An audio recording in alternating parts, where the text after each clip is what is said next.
ಎಲ್ರಿಗೂ S B science ಅಡ್ಡ ತರಗತಿಗೆ ಸ್ವಾಗತ. ನಾನು ನಿಮ್ಮ ಶಿವರಾಜ್ ಬುಜ್ಜಿ ಸರ್. KA ಇಲಾಖೆಯಿಂದ ನಡೆಸಿರುವಂಥ ಹಲವು ಪ್ರಶ್ನೆ ಪತ್ರಿಕೆಗಳನ್ನು ಬಿಡಿಸುವಂಥ ಪ್ರಯತ್ನದಲ್ಲಿದ್ದೀವಿ. ಈಗಾಗಲೇ KA ಇಲಾಖೆ ನಡೆಸಿರುವಂಥ SDA 2025 ಒಂದು ಪ್ರಶ್ನೆ ಪತ್ರಿಕೆಯನ್ನು ಬಿಡಿಸಿದ್ದೀವಿ. ಎಲ್ಲರೂ ಒಳ್ಳೆ ರೆಸ್ಪಾಂಡ್ ಮಾಡಿದಿರಿ, ಜೊತೆಗೆ ಎಲ್ಲರೂ ಯೂಸ್ ಆಗ್ತದೆ ಅಂತ ಕಮೆಂಟ್ ಮಾಡಿದಿರಿ. ಮತ್ತು ಜೊತೆಗೆ ನಂಬರನ್ನು ಕಲೆಕ್ಟ್ ಮಾಡ್ಕೊಂಡು ನನಗೆ ವಾಟ್ಸಪ್ಪಲ್ಲಿ ಸರ್ ಬೇರೆ ಬೇರೆ ಇಲಾಖೆಯಲ್ಲಿ ನಡೆದಿರುವಂಥ KA ಡಿಪಾರ್ಟ್ಮೆಂಟ್ ಪೇಪರ್ ಕಳಿಸ್ತಾ ಇದ್ದೀವಿ, ಅದನ್ನು ಸ್ವಲ್ಪ ಸಾಲ್ವ್ ಮಾಡಿಕೊಡಿ ಸರ್ ಅಂತ ರಿಕ್ವೆಸ್ಟ್ ಮಾಡ್ತಾ ಇದ್ದೀರಿ. ಸೊ ಹಂಗಾಗಿ ಜೊತೆಗೆ ಮುಂಬರುವಂಥ ಎಲ್ಲ ಪರೀಕ್ಷೆಗೆ ಸೈನ್ಸ್ ತುಂಬ ಇಂಪಾರ್ಟೆಂಟ್ ಆಗ್ತಾ ಬರ್ತಾ ಇದೆ.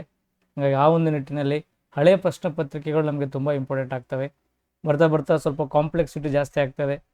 ಅಪ್ಲೈಡ್ ಕ್ವಶನ್ಸನ್ನು ಜಾಸ್ತಿ ಕೇಳ್ತಾ ಇದ್ದಾನೆ, ಕಾನ್ಸೆಪ್ಟ್ ಬೇಸ್ಡ್ ಆಗಿರುವಂಥ ಕ್ವಶನ್ಸನ್ನು ನಮಗೆ ಮುಂದಿಡ್ತಾ ಇದ್ದಾನೆ. ಸೊ ಅದರಿಂದ ನಮಗೆ ಮುಂಬರುವಂಥ ಪರೀಕ್ಷೆಗೆ ಸೈನ್ಸು ತುಂಬ ವೇಟೇಜ್ ಕೊಡುವಂಥ ಸಬ್ಜೆಕ್ಟ್ ಆಗ್ತಾ ಬರ್ತಾ ಇದೆ. ಹಾಗಾಗಿ ಇವತ್ತಿನ ಈ ಒಂದು ಪ್ರಶ್ನೆ ಪತ್ರಿಕೆಯಲ್ಲಿ ನಾವು ಅದೇ KA ನಡೆಸಿರುವಂಥ 2026 ಐ ಥಿಂಕ್ ಇದು ಜಾನ್ವರಿಯಲ್ಲಿ ನಡೆದಿರುವಂಥ ಒಂದು ಪೇಪರು, FDA ಫಸ್ಟ್ ಡಿವಿಷನ್ ಅಸಿಸ್ಟೆಂಟ್ನ ನಾನ್ HK ಪೇಪರ್. ಇಲ್ಲಿ HK ಮತ್ತು ನಾನ್ HK ಅಂತ SDA ನಾನು ಲಾಸ್ಟ್ ಟೈಮಲ್ಲಿ HK ಬಿಡಿಸಿದ್ದೆ, ಇನ್ನು ವೆಯ್ಟ್ ಮಾಡಿ ಅದನ್ನು ಸಹಿತ ನಾನ್ HK ಸಾಲ್ವ್ ಮಾಡಿಕೊಡ್ತೀನಿ. ಇದು ಇವತ್ತು ನಾನ್ HK ಬಿಡಿಸ್ತಾ ಇದ್ದೀನಿ, ಮತ್ತು ನಿಮಗೆ ಕಲ್ಯಾಣ ಕರ್ನಾಟಕ ಪೇಪರ್ ಸಹಿತ ನಿಮಗೆ ಸಾಲ್ವ್ ಮಾಡಿ ಕೊಡ್ತೀನಿ. ಇದೇ ವರ್ಷ 2026 ನಡೆದಿರುವಂಥ FDA ಪ್ರಶ್ನೆ ಪತ್ರಿಕೆಯಲ್ಲಿ ಬರೋಬ್ಬರಿ 14 ಸೈನ್ಸ್ ಕ್ವಶನ್ಸನ್ನು ಕೇಳಿದ್ದ. ಯಾವುದು ಡೈರೆಕ್ಟ್ ಕ್ವಶನ್ ಇಲ್ಲ, ಯಾಕಂದರೆ ಡಿಗ್ರಿ ಲೆವೆಲ್ ಕ್ವಶನ್ ಆಗಿರೋದ್ರಿಂದ ಬರೀ ಸ್ಟೇಟ್ಮೆಂಟ್ ರೂಪದಲ್ಲಿ, ಮ್ಯಾಚ್ ದ ಫಾಲೋಯಿಂಗ್ ರೂಪದಲ್ಲಿ, ಬುಲೆಟ್ ಪಾಯಿಂಟ್ಸ್ ರೂಪದಲ್ಲಿ ಒಂದು ಸಹಿತ ಡೈರೆಕ್ಟ್ ಕ್ವಶನ್ ಆನ್ಸರ್ ನಮಗೆ ಇಲ್ಲ. ನೀವೀಗಾಗಲೇ ಲಾಸ್ಟು SDದಲ್ಲಿ ಬರೋಬ್ಬರಿ 23 ಸೈನ್ಸ್ ಕ್ವಶನ್ ಕೇಳಿದ್ದನ್ನು ನೀವು ನೋಡಿದಿರಿ ತರಗತಿಯಲ್ಲಿ. ಸೊ ಇವತ್ತಿನ ಈ ಸೆಷನ್ ನಿಮಗೆ ತುಂಬ ಇಂಪಾರ್ಟೆಂಟ್ ಆಗ್ತಾ ಹೋಗ್ತದೆ, ಯಾರೂ ಸ್ಕಿಪ್ ಮಾಡೋಕ್ಕೆ ಹೋಗಬೇಡಿ. ನನ್ನ ಕ್ಲಾಸಸ್ ಸ್ವಲ್ಪ ಸ್ಲೋ ಇರ್ತವೆ, ಪೇಷನ್ಸಿಂದ ಇರಬೇಕಾಗ್ತದೆ. ಇನ್ನು ಸ್ಪೀಡಪ್ ಬೇಕಾದರೆ 2x ಅಥವಾ 3x ಸ್ಪೀಡಲ್ಲಿ ಇಟ್ಕೊಂಡು ನೀವು ಬೇಗ ಬೇಗ ಮುಗಿಸ್ಕೊಂಡು ಹೋಗ್ಬೋದು. ಬಟ್ ಕರೆಕ್ಟಾಗಿ ಅಬ್ಸರ್ವ್ ಮಾಡಿ, ಇನ್ನೇನು ತಡ ಮಾಡೋದು ಬೇಡ. ಕ್ವಶನ್ ನಂಬರ್ 1 ಈ ರೀತಿ ಇದೆ, ನೋಡ್ಕೊಳ್ಳಿ. ವಿಘಟನೆಯ ಸರಿಯಾದ ಹಂತಗಳ ಅನುಕ್ರಮಣೆಯನ್ನು ಗುರುತಿಸಿ ಅಂತ ಕೇಳ್ತಾನೆ. ಏನು ಸರ್ ವಿಘಟನೆ ಅಂದ್ರೆ ಡಿಕಾಂಪೋಸಿಷನ್ ಅಂತ ಕರಿತೀವಿ. ಡಿಕಂಪೋಸ್ ಆಗೋದು, ಯಾವುದೇ ಒಂದು ಸಸ್ಯ ಆಗಿರ್ಬೋದು, ಒಂದು ಪ್ರಾಣಿ ಆಗಿರ್ಬೋದು, ತಾನು ಜೀವವನ್ನು ಕಳೆದುಕೊಂಡ ನಂತರ, ಇಂಡೈರೆಕ್ಟಾಗಿ ಸತ್ತ ನಂತರ ಅದೇನಾಗಬೇಕಾಗ್ತದೆ, ಮಣ್ಣಲ್ಲಿ ಸೂಕ್ಷ್ಮಾಣು ಜೀವಿಗಳಿಂದ ತನ್ನ ದೇಹ ವಿಘಟನೆಗೆ ಒಳಗಾಗ್ತದೆ. ಸೊ ವಿಘಟನೆಗೆ ಒಳಗಾಗ್ತದೆ ಅಂದರೆ 5 ಹಂತಗಳಲ್ಲಿ ಆ ಬಾಡಿ ವಿಘಟನೆ ಒಳಗಾಗ್ತದೆ. ಸೊ ಫಸ್ಟ್ ಹಂತ ಯಾವುದು, ಸೆಕೆಂಡ್ ಯಾವುದು, ಥರ್ಡ್ ಯಾವುದು, ಈ ರೀತಿ ಯಾವ ಹಂತ ನಂತರ ಏನೇನಾಗ್ತದೆ, ಫಸ್ಟ್ಲಿಂದ 5th ಏನೇನು ಆಗ್ತದೆ ಅನ್ನೋದು ನಮಗಿಲ್ಲಿ ಗೊತ್ತಾಗಬೇಕಾಗ್ತದೆ. ಸೊ ಇಲ್ಲಿ ಕಾಲಾನುಕ್ರಮ ಅಥವಾ ಒಂದು ಅನುಕ್ರಮ ರೂಪದಲ್ಲಿ ಬರೀರಿ ಅಂತ ಕೇಳ್ತಾನೆ. ಫಸ್ಟ್ ಆಫ್ ಆಲ್ ಕನ್ನಡ ಮೀಡಿಯಮ್ದವ್ರಿಗೆ ಅವು ಕನ್ನಡ ವರ್ಡ್ ಪದಗಳೇ ಕೇಳಿರಲ್ಲ ನಾವು. ಇವೆಲ್ಲ ಸ್ವಲ್ಪ ಈ ಸೈಂಟಿಫಿಕ್ ವರ್ಡ್ಸ್ ಇರೋದ್ರಿಂದ ಇಂಗ್ಲೀಷಲ್ಲೇ ಸ್ವಲ್ಪ ನಮ್ಗೆ ಈಸಿ ಆಗ್ತದೆ. ಬಟ್ ಏನು ಮಾಡೋದು ಸರ್, ನಾವೆಲ್ಲ ಕನ್ನಡ ಮೀಡಿಯಮ್ ಓದಿದ್ದೀವಿ ಅಂತಂದರೆ ಏನೂ ಚಿಂತೆ ಮಾಡೋ ಅವಶ್ಯಕತೆ ಇಲ್ಲ. ನಾನೇ ಇಂಗ್ಲೀಷಲ್ಲಿ ನಿಮಗೆ ಎಕ್ಸ್ಪ್ಲೇನ್ ಮಾಡ್ತೀನಿ, ಜೊತೆಗೆ ಕನ್ನಡ ಇಂಗ್ಲೀಷ್ ಎರಡು ಸೈಮಲ್ಟೇನಿಯಸ್ ಆಗಿ ನಾವು ಹೋಗ್ತಾ ಹೋಗೋಣ. ನೋಡಿ, ಫಸ್ಟು ಯಾವುದೇ ಒಂದು ವಸ್ತು ವಿಘಟನೆ ಒಳಗಾಗಬೇಕಾದ್ರೆ ಅದು ಚಿಕ್ಕ ಚಿಕ್ಕ ಘಟಕಗಳಾಗಿ ಹೊಡಿಬೇಕಾಗ್ತದೆ. ಅದನ್ನು ನಾವೆಂತ ಕರಿತೀವಿ, ಛಿದ್ರೀಕರಣ ಅಂತ ಕರಿತೀವಿ. ಏನಾಗಬೇಕಾಗ್ತದೆ, ಛಿದ್ರೀಕರಣ. ಸೊ ಫಸ್ಟ್ ಒಂದು ವಸ್ತು ಹಾಳಾಗಬೇಕು, ಡಿಕಂಪೋಸ್ ಆಗಬೇಕಾದ್ರೆ ಫಸ್ಟ್ ಸಣ್ಣ ಸಣ್ಣ ಭಾಗ ಹೊಡಿಬೇಕು ತಾನೆ, ಅದನ್ನು ಛಿದ್ರೀಕರಣ ಅಂತ ಕರಿತೀವಿ. ಇಂಗ್ಲೀಷಲ್ಲಿ ಅದನ್ನು ನಾವು ಫ್ರಾಗ್ಮೆಂಟೇಷನ್ ಅಂದ್ರೆ ಸಣ್ಣ ಸಣ್ಣ ಹಂತಗಳಾಗಿ ಹಾಳಾಗುವುದನ್ನೇ, ಒಡೆದೋಗುವುದನ್ನೇ ನಾವು ಫ್ರಾಗ್ಮೆಂಟೇಷನ್ ಅಂತ ಕರಿತೀವಿ.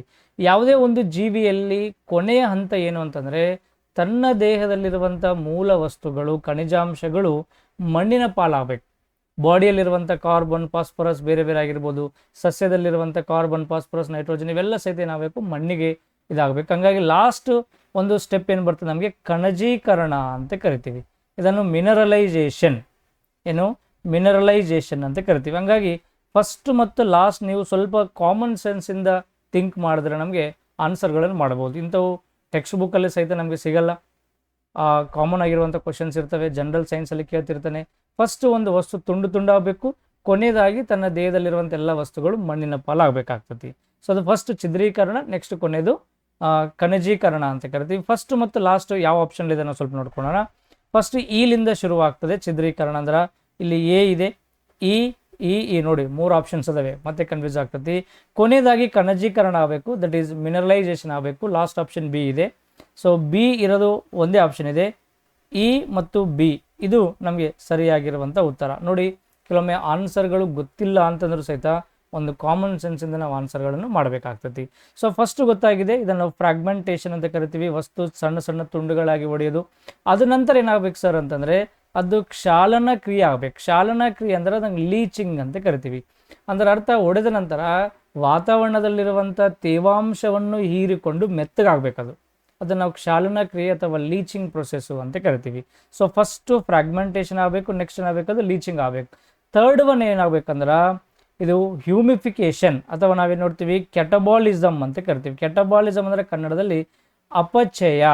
ಕೇಳಿದ್ರೆ ನೀವು ಬಯಾಲಜಿಲಿ ಒಂದು ವರ್ಡ್ ಬರ್ತದೆ, ಚಯಾಪಚಯ ಕ್ರಿಯೆಗಳು ಅಂತ ಕರಿತೀವಿ. ಏನು ಅದಕ್ಕೆ ನಾವು ಇಂಗ್ಲೀಷಲ್ಲಿ ಕೆಟಬಾಲಿಸಮ್ ಅಂತ ಕರಿತೀವಿ. ಏನು ಸರ್ ಕೆಟಬಾಲಿಸಮ್ ಅಂತಂದರೆ ದೇಹದಲ್ಲಿರುವಂಥ ಹಾರ್ಮೋನ್ಸು, ಎಂಜೈಮ್ಸು, ಜ್ಯೂಸಸ್ ಇವುಗಳ ಜೊತೆ ನಮ್ಮ ಆಹಾರ ಏನಾಗಬೇಕಂದ್ರೆ ಡೈಜೆಸ್ಟ್ ಆಗೋದನ್ನು ನಾವು ಮೆಟಬಾಲಿಸಮ್ ಅಂತ ಕರಿತೀವಿ ಅಥವಾ ಕೆಟಬಾಲಿಸಮ್ ಒಂದು ಪದವನ್ನು ನಾವು ಬಳಸ್ತೀವಿ. ಸೊ ಇಲ್ಲಿ ಈ ಡೆಡ್ ಆಗಿರುವಂಥ ಬಾಡಿಯಲ್ಲಿ ಡಿಕಂಪೋಸ್ ಆಗುವಂಥ ಹಂತದಲ್ಲಿ ಏನಾಗಬೇಕು, ಬೇರೆ ಬೇರೆ ಆ ಬಾಡಿಯಲ್ಲಿರುವಂಥ ವಸ್ತುಗಳ ಜೊತೆ ಸಮ್ಮಿಲನ ಆಗಬೇಕು ಅಂತ ನೋಡ್ತೀವಿ. ಅದ ನಂತರ ಏನಾಗಬೇಕು, ಅದು ಹ್ಯೂಮಿಫಿಕೇಷನ್ ಆಗಬೇಕಂದ್ರೆ ಮಣ್ಣಿನ ಜೊತೆ ಬೆರಿಬೇಕು. ಹ್ಯೂಮಸ್ ಅಂದ್ರೆ ಅರ್ಥ ಏನು, ಮಣ್ಣಲ್ಲಿರುವಂಥ ಒಂದು ಅಂಶ ಮಣ್ಣಿನ ಜೊತೆ ಬೆರಿಬೇಕು. ಇಲ್ಲಿ ಕೆಟಬಾಲಿಸಮ್ ಆದಮೇಲೆ ಅದೇನಾಗಬೇಕು, ಹ್ಯೂಮಿಫಿಕೇಷನ್ ಆಗಬೇಕು. ಹ್ಯೂಮಿಫಿಕೇಷನ್ nothing but the mixing of decompose materials into soil. ಆ ಮಣ್ಣಿನ ಜೊತೆ ಏನಾಗಬೇಕು, ಬೆರೆತು ಹೋಗಬೇಕು. ಲಾಸ್ಟಿಗೆ ಏನಾಗಬೇಕು, ಅದು ನಮಗೆ ಕಣಜೀಕರಣ, ಮಿನರಲೈಸೇಷನ್ ಅಂತ ಕರಿತೀವಿ. ಆ ಬಾಡಿಯಲ್ಲಿರುವಂಥ ಎಲ್ಲ ಅಂಶಗಳೇನಾಗಬೇಕು, ಮಣ್ಣಿನ ಪಾಲಾಗಬೇಕು, ಮಣ್ಣಿನ ಸೇರ್ಕೋಬೇಕು ಅಂತ ನೋಡ್ತೀವಿ. ಹಿಂಗಾಗಿ ಯಾವುದೇ ಒಂದು ಚಿತ್ರ ತೋರಿಸಿ ನಿಮಗೆ ಯಾವುದೋ ಒಂದು ಬಾಡಿಯಲ್ಲಿ ಡೆತ್ ಆಗಿದೆ ನೋಡಿ, ಈ ಡೆತ್ ಆದಾಗ ತನ್ನ ದೇಹದ ಮೇಲಿರುವಂಥ ಚರ್ಮ ಎಲ್ಲ ಮೊದಲು ವಿಘಟನೆಗೊಳ್ಳಬೇಕು, ನೀರಿನ ಅಂಶ ಜೊತೆ ಬೆರಿಬೇಕು, ಆಮೇಲೆ ಆ ಬಾಡಿಯಲ್ಲಿರುವಂಥ ಅಂಶಗಳು ಡಿವೈಡ್ ಆಗ್ತಾ ಹೋಗಬೇಕು, ಮಣ್ಣಿನ ಜೊತೆ ಸೇರ್ಕೋಬೇಕು. ಆಮೇಲೆ ಮಣ್ಣಿನ ಜೊತೆ ಸೇರ್ಕೊಂಡ ನಂತರ ತನ್ನಲ್ಲಿರುವಂಥ ಎಲ್ಲ ಖನಿಜಾಂಶಗಳು ಮಣ್ಣಿನ ಪಾಲಾಗಬೇಕು. ಅದಕ್ಕೆ ನಾವು ಮಿನರಲೈಸೇಷನ್ ಅಂತ ಕರಿತೀವಿ. ಸೊ ಸರಿಯಾಗಿರುವಂಥ ಉತ್ತರ ನಾವು 2 ಆಪ್ಷನ್ 2 ಅಲ್ಲಿ ನೋಡ್ತೀವಿ. ನಮಗೇನೂ ಗೊತ್ತಿಲ್ಲ ಅಂದರೆ ಫಸ್ಟ್ ಡಿಕಂಪೋಸ್ ಆಗಬೇಕು, ಲಾಸ್ಟ್ ಮಿನರಲ್ ಆಗಬೇಕು. ಇವೆರಡೂ ಒಂದು ಸೀರೀಸ್ಗಳ ಮುಖಾಂತರ ನೀವು ಈಸಿಯಾಗಿ ಆನ್ಸರನ್ನು ನಾವು ನೆನ್ಪಿಟ್ಕೊಳ್ಳೋಂಥ ಪ್ರಯತ್ನವನ್ನು ಮಾಡ್ಬೋದು. ನೋಡಿ, ಈಗ ಕೆಲವೊಂದು ಕಾನ್ಸೆಪ್ಟ್ ಬೇಸ್ ಆಗಿರೋಂಥ ಕ್ವಶನ್ಸ್ ಇರ್ತವೆ. ಪ್ರತಿಯೊಂದು ಕ್ವಶನ್ಗೆ ಹಿಂಗೆ ಬರ್ತಾವೆ ಅಂತ ಹೇಳೋಕ್ಕಾಗಲ್ಲ, ಎಕ್ಸಾಮ್ ವೈಸ್ ಚೇಂಜ್ ಆಗ್ತವೆ. ನೋಡ್ಕೊತ ಹೋಗೋಣ. ಓಕೆ, ನೆಕ್ಸ್ಟ್ ನೋಡಿ, ಕೆಳಗಿನ ಅವುಗಳಿಂದ ಸರಿಯಾದ ಹೇಳಿಕೆಗಳನ್ನು ಆಯ್ಕೆ ಮಾಡಿ ಅಂತ ಕೊಡ್ತಾನೆ. ನೋಡಿ, ಹೇಳಿಕೆ ಎಷ್ಟು 1 2 3 4 5 ಇದಾವೆ. 5 ಹೇಳಿಕೆ ಕೊಟ್ಟು ಇದರಲ್ಲಿ ಎಷ್ಟು ಸರಿ ಎಷ್ಟು ತಪ್ಪ ಅಂತ ಕೊಡ್ತಾನೆ. ಇದು ವಿತಿನ್ ದ ಸ್ಪ್ಯಾನ್ ಆಫ್ 45 ಸೆಕೆಂಡಲ್ಲಿ ಮಾಡ್ಬೇಕು ನೋಡ್ರಿ ತಾವು. ಎಷ್ಟು ಸೆಕೆಂಡಲ್ಲಿ? 45 ಸೆಕೆಂಡಲ್ಲಿ 5 ಓದಬೇಕು, ಅರ್ಥ ಮಾಡ್ಕೋಬೇಕು. ಆಮೇಲೆ ಅದರಲ್ಲಿ ಎ ಸರಿನಾ ಬಿ, 1 ಸರಿ 2 ಸರಿ ಅಂತ ಮತ್ತೆ ಸೆಲೆಕ್ಟ್ ಮಾಡಬೇಕಾಗ್ತದೆ. ಇರುವಂಥ 60 ಸೆಕೆಂಡಲ್ಲಿ ನಿಮಗೆ 50 ಸೆಕೆಂಡ್ ಸಿಗ್ತೈತಿ. 5 ಸೆಕೆಂಡ್ ಅಂತೂ ಡೆಫಿನೆಟ್ಲಿ ಈ ರೀತಿ ಬಬ್ಲಿಂಗ್ ಮಾಡೋಕ್ಕೆ ಬೇಕು ಅಂತ ಲಾಸ್ಟ್ ಥರ ಹೇಳಿ ನಿಮಗೆ ಬಬ್ಲಿಂಗ್ ಮಾಡೋಕ್ಕೆ ಸಹಿತ ನಮಗೆ ಟೈಮ್ ತಗೋತೈತಿ. ಏನಿರಲಿ ನೋಡಿ, ಹಾವಸೆ ಸಸ್ಯಗಳು ಅಂತಿದ್ದಾವೆ. ಇವುಗಳನ್ನು ನಾವು ಇಂಗ್ಲೀಷಲ್ಲಿ ಬ್ರಯೋಫೈಟಾ ಅಂತ ಕರಿತೀವಿ. ಯಾವ ಫೈಟಾ? ಬ್ರಯೋಫೈಟಾ, ಹಾವಸೆ ಸಸ್ಯಗಳು ಅಂತ ಕರಿತೀವಿ. ಹಾವಸೆ ಸಸ್ಯಗಳನ್ನು ಸಸ್ಯ ಸಾಮ್ರಾಜ್ಯದ ಉಭಯವಾಸಿಗಳೆಂದು ಸಹ ಕರೆಯುತ್ತಾರೆ. ಹೌದು. So bryophytes are called amphibians of plant kingdom. ಅಂದರೆ ಈ ಪ್ರಾಣಿಗಳಲ್ಲಿ ನೀರು ಮತ್ತು ಜಲದಲ್ಲಿ ಹೆಂಗೆ ಬದುಕುವಂಥ ಕಪ್ಪೆ, ಸಲಮಂಡರ್, ಬೇರೆ ಬೇರೆ ಜೀವಿಗಳು ನೋಡ್ತೀವಲ್ಲ, ಹಂಗೆ ಸಸ್ಯಗಳಲ್ಲಿ ಸಹಿತ ಕೆಲವೊಂದು ಸಸ್ಯಗಳು ಅವು ನೀರಲ್ಲಿದ್ದರೂ ಬದುಕ್ತವೆ, ನೆಲದ ಮೇಲಿದ್ದರೂ ಬದುಕ್ತವೆ. ಅಂಥವಕ್ಕೂ ಬೆಸ್ಟ್ ಎಕ್ಸಾಂಪಲೇ ಹಾವಸೆ ಸಸ್ಯಗಳು. ಈಗ ನಾವು ಬ್ರಯೋಫೈಟಾ ಅಂತ ಕರಿತೀವಿ. ಇದು ಸ್ಟೇಟ್ಮೆಂಟ್ 1 ಅನ್ನೋದು 100% ಸರಿಯಾಗಿರುವಂಥ ಸಸ್ಯ. ನೀವು ಬ್ರಯೋಫೈಟಾ ನೋಡಿಲ್ಲ ಅಂದ್ರೆ ಈ ರೀತಿ ಇರುವಂಥ ಸಸ್ಯಗಳೇ ಬ್ರಯೋಫೈಟಾ. ಇವು ನೀರಲ್ಲಿದ್ದರೂ ಬದುಕ್ತವೆ, ಈ ಕಡೆ ಮಣ್ಣಿನ ಮೇಲಿದ್ದರೂ ಸಹಿತ ಏನಾಗ್ತವೆ, ಬದುಕ್ತವೆ. 2 ಉಭಯ ರೂಪದಲ್ಲಿ ಬದುಕುವಂಥದ್ದು. ಜರಿ ಗಿಡಗಳಲ್ಲಿ ಝೈಲ ಮತ್ತು ಫ್ಲೋಯಮ್ ಇರುವುದಿಲ್ಲ ಅಂತ ಕೊಡ್ತಾನೆ. ಜರಿ ಗಿಡಗಳನ್ನು ಇಂಗ್ಲೀಷಲ್ಲಿ ನಾವು ಫರ್ನ್ಸ್ ಅಂತ ಕರಿತೀವಿ. ಫರ್ನ್ಸ್ ಅಲ್ಲಿ ಎನ್ ಅನ್ನೋ ವರ್ಡ್ ಅಲ್ಲ, ಫರ್ನ್ ಅಥವಾ ಫರ್ನ್ಸ್ಗಳು ಅಂತ ಕರಿತೀವಿ. ಏನು ಸರ್ ಜರಿ ಗಿಡಗಳಂದರೆ ಕುರುಚುಲು ಗಿಡಗಳು, ಚಿಕ್ಕದಾಗಿರುವಂಥ ಗಿಡಗಳು. ಚಿತ್ರ ನೋಡ್ತಿರ್ಬೋದು, ಈ ಸಣ್ಣದಾಗಿರುವಂಥ ಗಿಡ. ಇದಕ್ಕೆ ಕಾಯಿ, ಹೂವು, ಎಲೆ ಈ ರೂಪ ಏನು ಕಾಣಲ್ಲ, ಸಣ್ಣದು ಗಿಡ ಕಾಣ್ತದೆ ಅಷ್ಟೇ. ಇವು ಜನರಲಿ ನಾವು ಮನೆಗಳಲ್ಲಿ ಶೋಕೇಸ್ ರೂಪದಲ್ಲಿ ಮನೆ ಮುಂದ್ಗಡೆ ಅಂಗಳದಲ್ಲಿ ಒಂದು ಪಾಟ್ಗಳಲ್ಲಿ ಇಟ್ಟು ನಾವು ಸುಮ್ಮನೆ ನೋಡ್ತಿರ್ತೀವಿ ಅಷ್ಟೇ. ಇದರಲ್ಲಿ ಏನಂತ ನಾವು ಝೈಲಮ್ ಮತ್ತು ಫ್ಲೋಯಮ್ ಇರುವುದಿಲ್ಲ ಅಂತ ಹೇಳ್ತಾನೆ. ಗೊತ್ತಲ್ಲ ನಿಮಗೆ ಝೈಲಮ್ ಏನು ಕೆಲಸ ಮಾಡ್ತದೆ? ಸಸ್ಯಗಳಲ್ಲಿ ನೀರನ್ನು ಸಾಗಿಸುವಂಥ ಕೆಲಸ ಮಾಡ್ತದೆ. ಫ್ಲೋಯಮ್ ಎಂಬ ಅಂಶ ಆಹಾರವನ್ನು ಸಾಗಿಸುವಂಥ ಕೆಲಸ ಮಾಡ್ತದೆ. ಇವೆರಡೂ ಇದರೊಳಗೆ ಇಲ್ಲ ಅಂತ ಹೇಳ್ತಾನೆ. ಇದಕ್ಕೆ ನಾವು ವಾಹಕ ಅಂಗಾಂಶಗಳು, ಟಿಶ್ಯೂಸ್ ಅಂತ ಕರಿತೀವಿ. ಟ್ರಾನ್ಸ್ಪೋರ್ಟೇಷನ್ ಟಿಶ್ಯೂಸ್, ಇವಕ್ಕೆ ಕನೆಕ್ಟಿವ್ ಟಿಶ್ಯೂಸ್ ಅಂತ ಕರಿತೀವಿ. ಮತ್ತು ಇಲ್ಲ ಅಂದರೆ ಈ ಗಿಡ ಹಸಿರಾಗಿ ಕಾರಣನೇ ಆಗಲ್ಲ. ಯಾಕಂದರೆ ಇಲ್ಲಿ ಸಿಕ್ಕಿರುವಂಥ ನೀರು ಇಲ್ಲಿ ತನಕ ಹೋಗಬೇಕಾದ್ರೆ ಡೆಫಿನೆಟ್ಲಿ ಏನು ಬೇಕು, ಇದಕ್ಕೆ ಝೈಲಮ್ ಬೇಕು. ಇಲ್ಲಿ ಸೂರ್ಯನ ಕಿರಣಗಳಿಂದ ಎಲೆಗಳಲ್ಲಿ ತಯಾರಾಗಿದ್ದ ಶಕ್ತಿ ಈ ಬೇರುವರೆಗೆ ಬರಬೇಕಾದ್ರೆ ಇದಕ್ಕೆ ಏನು ಬೇಕು, ಫ್ಲೋಯಮ್ ಬೇಕು. ಸೊ ಈ ಸ್ಟೇಟ್ಮೆಂಟ್ 100% ರಾಂಗ್ ಆಗಿದೆ. ಇದು ಸರಿಯಾಗಿದೆ, ಇದು ರಾಂಗ್ ಆಗಿದೆ. ಯಾಕಂದರೆ ಝೈಲಮ್ ಮತ್ತು ಫ್ಲೋಯಮ್ ಎರಡೂ ಸಹಿತ ಇರ್ತವೆ. ಝೈಲಮ್ ಮತ್ತು ಫ್ಲೋಯಮ್ ಎರಡೂ ಸಹಿತ ಇರ್ತವೆ. ಇದ್ದಿಲ್ಲ ಅಂದ್ರೆ ನೀರು, ಆಹಾರ ಟ್ರಾನ್ಸ್ಪೋರ್ಟ್ ಆಗೋಕ್ಕೆ ಸಾಧ್ಯನೇ ಇಲ್ಲ. ಸಸ್ಯಗಳು ಆರಾಮಾಗಿ ಚಂದ ಗ್ರೀನ್ ಕಾಣತ್ತೆ ಅಂದ್ರೆ ಅರ್ಥ ನೀರಿನ ಸಾಗಾಣಿಕೆ ಆಗ್ತಾ ಇದೆ, ಅಂದ್ರೆ ಝೈಲಮ್ ಮತ್ತು ಫ್ಲೋಯಮ್ ಇದೆ ಅಂತ ಅರ್ಥ. ನೆಕ್ಸ್ಟ್ ಥರ್ಡ್ ಒನ್ ನೋಡ್ರಿ, ಅನಾವೃತ ಬೀಜ ಸಸ್ಯಗಳು ನಗ್ನ ಬೀಜ ಸಸ್ಯಗಳಾಗಿವೆ. ಹೌದು, ವರ್ಡೆ ಗೊತ್ತಾಗ್ತದೆ ನೋಡ್ರಿ. ಒಂದು ಹಣ್ಣಿನ ಮೇಲೆ, ಹಣ್ಣಿನ ಒಳಗಡೆ ಬೀಜಗಳು ಕಂಡು ಬಂದಲ್ಲಿ, ಬೀಜದ ಮೇಲೆ ಒಂದು ಏನಾದರೂ ಒಂದು ಕವರಿಂಗ್ ಕೋಟಿಂಗ್ ಇತ್ತು ಅಂತಂದರೆ ಅದನ್ನು ಆವೃತ ಬೀಜ ಅಂತ ಕರಿತೀವಿ. ಅನಾವೃತ ಬೀಜ ಮೀನಿಂಗ್ ಏನು ಅಂತಂದರೆ ಇಲ್ಲಿ ಯಾವುದೇ ರೀತಿಯಾಗಿರುವಂಥ ಬೀಜದ ಮೇಲೆ ಒಂದು ಕೋಟಿಂಗ್ ಅನ್ನೋದಿರಲ್ಲ. ಕೋಟಿಂಗ್ ಅನ್ನೋದೇನಾಗಲ್ಲ, ಇರಲ್ಲ. ಅದಕ್ಕೆ ನಾವು ಅನಾವೃತ ಬೀಜ ಸಸ್ಯ ಅಂತ ಕರಿತೀವಿ. ಅರ್ಥ ಆಗುತ್ತಲ್ಲ. ಸೊ ಆವೃತ್ತ ಮತ್ತು ಅನಾವೃತ್ತ ಪದಗಳು ಅಂತ ಬರ್ತವೆ. ಆಂಜಿಯೋಸ್ಪರ್ಮ್ಸ್ ಮತ್ತು ಜಿಮ್ನೋಸ್ಪರ್ಮ್ಸ್ ಇಂಗ್ಲೀಷಲ್ಲಿ ಕರಿತೀವಿ ನಾವು. ಇಲ್ಲಿ ಅನಾವೃತ್ತ ಬೀಜ ಅಂದ್ರೆ ಅದ್ರ ಮೇಲೆ ಕೋಟಿಂಗೇ ಇಲ್ಲ ಅಂದ್ರೆ ಅರ್ಥ ನಗ್ನ. ನಗ್ನ ಅಂದ್ರೆ ಬತ್ತೆಲೆ, ಅದ್ರ ಮೇಲೆ ಯಾವುದೇ ಕೋಟಿಂಗ್ ಇಲ್ಲ ಅನ್ನೋ ಮೀನಿಂಗ್ ಕೊಡ್ತದೆ. ಹೌದು, ಡೆಫಿನೆಟ್ಲಿ ಅನಾವೃತ್ತ ಅಂದಮೇಲೆ ನಗ್ನ, ಅದ್ರ ಮೇಲೆ ಯಾವುದೇ ರೀತಿ ಆವೃತ್ತ ಇಲ್ಲ, ಬಟ್ಟಿನೇ ಇಲ್ಲ ಅಂತ ಅರ್ಥ, ಅದ್ರ ಮೇಲೆ ಕೋಟಿಂಗೇ ಇಲ್ಲ. ಹೌದಲ್ಲ. ಸೊ ಅನಾವೃತ್ತ ಕರೆಕ್ಟ್ ಆಗಿದೆ. ಆವೃತ್ತ ಬೀಜ ಸಸ್ಯಗಳು ಏಕ ನಿಷೇಚನವನ್ನು ಪ್ರದರ್ಶಿಸುತ್ತವೆ ಅಂತ ಕೊಡ್ತಾನೆ. ಏಕ ನಿಷೇಚನ ಅಂದ್ರೆ ಮೀನಿಂಗ್ ಅದಕ್ಕೆ ಯುನಿಸೆಕ್ಸ್ ಅನ್ನೋ ಮೀನಿಂಗ್ ಕೊಡ್ತದೆ. ಈ ಏಕ ನಿಷೇಚನ ಮೀನಿಂಗ್ ಅಂದರೆ ನಾವು ಈ ರೀಪ್ರೊಡಕ್ಷನ್ ಅಂತ ನೋಡ್ತೀವಿ ಸಸ್ಯಗಳಲ್ಲಿ. ಈ ಹೂವಿನಲ್ಲಿ ರೀಪ್ರೊಡಕ್ಷನ್ ನೋಡಬೇಕಾದ್ರೆ ಇಲ್ಲಿ ನಮಗೆ ಕೇಳಿರ ಇಲ್ಲಿ ಶಲಾಕೆ, ಈ ಶಲಾಕಾಗ್ರ, ಸ್ಟೆಮನ್, ಸ್ಟಿಗ್ಮಾ ಅಂತ ಕೆಲವೊಂದು ಪದಗಳು ಬರ್ತವೆ. ಇಲ್ಲಿ ಬಿದ್ದಿರುವಂಥದ್ದು ಬೀಜ ಕೇವಲ ಒಂದೇ ಒಂದು ಏನು ಗಂಡು ಲಿಂಗಾಣು ಬಂದು ಬಿದ್ದರೆ ಸಾಕು, ಇಲ್ಲಿ ಆಟೋಮೆಟಿಕ್ ಆಗಿ ರೀಪ್ರೊಡಕ್ಷನ್ ನಡೀತದೆ ಅಂತ ಹೇಳ್ತಾನೆ. ಇಲ್ಲ, ಇದು ಏಕ ನಿಷೇಚನ ಹೊಂದಿಲ್ಲ. ಒಂದೇ ಒಂದು ಬೀಜದಿಂದ ಇಲ್ಲಿ ಏನಾಗಲ್ಲ, ರೀಪ್ರೊಡಕ್ಷನ್ ಶುರುವಾಗಲ್ಲ. ಇಲ್ಲಿ 2, 3, 2ಕ್ಕಿಂತ ಜಾಸ್ತಿ ನಮಗೆ ಆ ಬೀಜಗಳು ಬಂದು ಬಿದ್ದಾಗ, ಗಂಡು ಲಿಂಗಾಣುಗಳು ಬಿದ್ದಾಗ ಅಲ್ಲಿ ಹೂವು ಬರಕ್ಕೆ ಸ್ಟಾರ್ಟ್ ಆಗ್ತತಿ. ಹಂಗೆ ಇದಕ್ಕೆ ಏಕ ನಿಷೇಚನ ಪ್ರದರ್ಶಿಸುತ್ತದೆ ಅಂತಲ್ಲ, ಅಲ್ಲ, ಇದು ರಾಂಗ್ ಆಗಿರುವಂಥ ಸ್ಟೇಟ್ಮೆಂಟು. ಶೈವಲಗಳು ಶಿಲೀಂಧ್ರ ಸಾಮ್ರಾಜ್ಯಕ್ಕೆ ಸೇರಿವೆ. 100% ರಾಂಗ್ ಇದು. ಯಾಕೆ ರಾಂಗು? ಶೈವಲ ಅಂತ ಬಂದಾಗ ಗೊತ್ತಲ್ಲ ನಿಮಗೆ, ಏನಂತ ಕರಿತೀವಿ ಇಂಗ್ಲೀಷಲ್ಲಿ ನೀವು ಫಂಗೈ ಅಂತ ಕರಿತೀವಿ. ಫಂಗೈ ಆಲ್ಗೆ, ಶೈವಲ ಅಂದ್ರೆ algae. Algae belongs to fungi ಅಂತ ಕೊಡ್ತಾನೆ. ಇಲ್ಲ, ಆಲ್ಗೆಗಳು ನಾವು ಯಾವುದೇ ಸಾಮ್ರಾಜ್ಯಕ್ಕೆ ಸೇರಿಸಿಲ್ಲ. ವೈರಸ್, ಬ್ಯಾಕ್ಟೀರಿಯಾ, ಯಾವುದು ಫಂಗೈ, ಇಂಥ ಯಾವುದೇ ಗುಂಪಿಗೆ ಸಹಿತ ನಾವು ಶೈವಲಗಳನ್ನು ಸೇರಿಸಿಲ್ಲ. ಹಾಗಾಗಿ ಇದು ಯಾವುದೇ ಶೈವಲಗಳು ವಾಸ್ತವವಾಗಿ ಯಾವುದೇ ಗುಂಪಿಗೆ ಸೇರಿಲ್ಲ. ಅದರದ್ದೊಂದು ಸಪ್ರೇಟ್ ಗುಂಪಿದೆ, ಅದನ್ನು ಯಾವುದೇ ಗುಂಪಿಗೆ ನಾವು ಸೇರಿಸಿಲ್ಲ.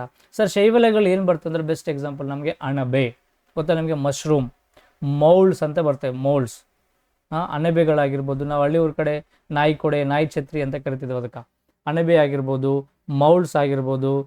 ಮತ್ತು ಏನು ನಾವು ಈ ಆಹಾರದ ರೂಪದಲ್ಲಿ ಸೇವನೆ ಮಾಡುವಂಥ ಕೆಲವೊಂದು ಸಾಫ್ಟ್ ಆಗಿರುವಂಥ ಫುಡ್ ಐಟಮ್ಸ್ ಆಗಿರ್ಬೋದು. ಇವೆಲ್ಲ ನಮಗೆ ಈ ಶಿಲೀಂಧ್ರಗಳು, ಫಂಗೈ ಒಳಗಡೆ ಬರುವಂಥದ್ದು. ಬಟ್ ಇಲ್ಲಿ ಶೈವಲಗಳು ಅನ್ನೋದು ಆಲ್ಗೆಗಳು ಯಾವುದೇ ಗುಂಪಿಗೆ ಸೇರಲ್ಲ. Algae generally does not belongs to any group of the micro organisms including virus, bacteria, fungi.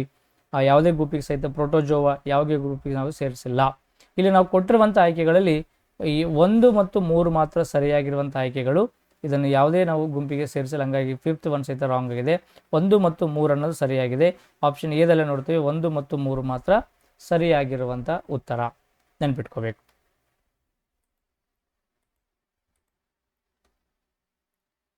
AIDS ಅಥವಾ HIV ಸಂಬಂಧಿಸಿದಂತೆ ಈ ಕೆಳಗೆ ಕೊಟ್ಟಿರುವ ಸರಿಯಾದ ಹೇಳಿಕೆಗಳನ್ನು ಗುರುತಿಸಿ. ನೋಡ್ರಿ, HIV ಕ್ವಶನ್ ಮಿಸ್ ಆಗಕ್ಕೆ ಸಾಧ್ಯನಿಲ್ಲ. ಹೇಳಿನಲ್ಲ ನಿಮಗೆ, ಪ್ರತಿ ಎಕ್ಸಾಮ್ದಲ್ಲಿ ಫಿಕ್ಸ್ ಕ್ವಶನ್ ನೆನ್ಪಿಟ್ಕೋಬೇಕು. ಮೈಕ್ರೋ ಆರ್ಗನಿಸಮ್ಸ್, ಸೂಕ್ಷ್ಮಾಣುಜೀವಿಗಳ ಮೇಲೆ ಡೆಫಿನೆಟ್ಲಿ ನಿಮ್ಗೊಂದು ಕ್ವಶನ್ ಬರ್ತದೆ. ಯಾವುದೇ ಕಾರಣಕ್ಕೂ ಮಿಸ್ ಆಗಕ್ಕೆ ಸಾಧ್ಯನಿಲ್ಲ. ಅದು ನಿಮಗೆ ಎನಿ ಟೈಮ್ ಒಂದು ಕ್ವಶನ್ ನಿಮ್ಮ ಜೊತೆ ಬಂದೇ ಬರ್ತದೆ. ಅದೇ ಸೂಕ್ಷ್ಮಾಣುಜೀವಿಗಳಂತ ನೋಡ್ತೀವಿ. ವೈರಸ್, ಬ್ಯಾಕ್ಟೀರಿಯಾ, ಫಂಗೈಗಳ ಮೇಲೆ ಕ್ವಶನ್ ಇದ್ದೇ ಇರ್ತದೆ. ವೈರಸ್ ಮೇಲೆ ಕ್ವಶನ್ ಬಂದಿದೆ. ಏಡ್ಸ್ ಒಂದು ರೋಗವಲ್ಲ, ಆದರೆ ರೋಗಗಳ ಕೂಟ ಅಂತ ಕೊಡ್ತಾನೆ. AIDS is not a disease but instead it is a group of symptoms ಅಂತ ನೋಡ್ತಾನೆ. ಹೌದು, HIV long form, AIDS long form ಏನಿದೆ ಅಕ್ವೈರ್ಡ್ ಇಮ್ಯುನೋ ಡಿಫಿಷಿಯನ್ಸಿ ಸಿಂಡ್ರೋಮ್ ಅಂತ ಇದೆ. ಸಿಂಡ್ರೋಮ್ ಅಂತಂದರೆ ಅನೇಕ ರೋಗಗಳ ಲಕ್ಷಣಗಳನ್ನು ಹೊಂದಿರುವಂಥ ಒಂದು ರೋಗ.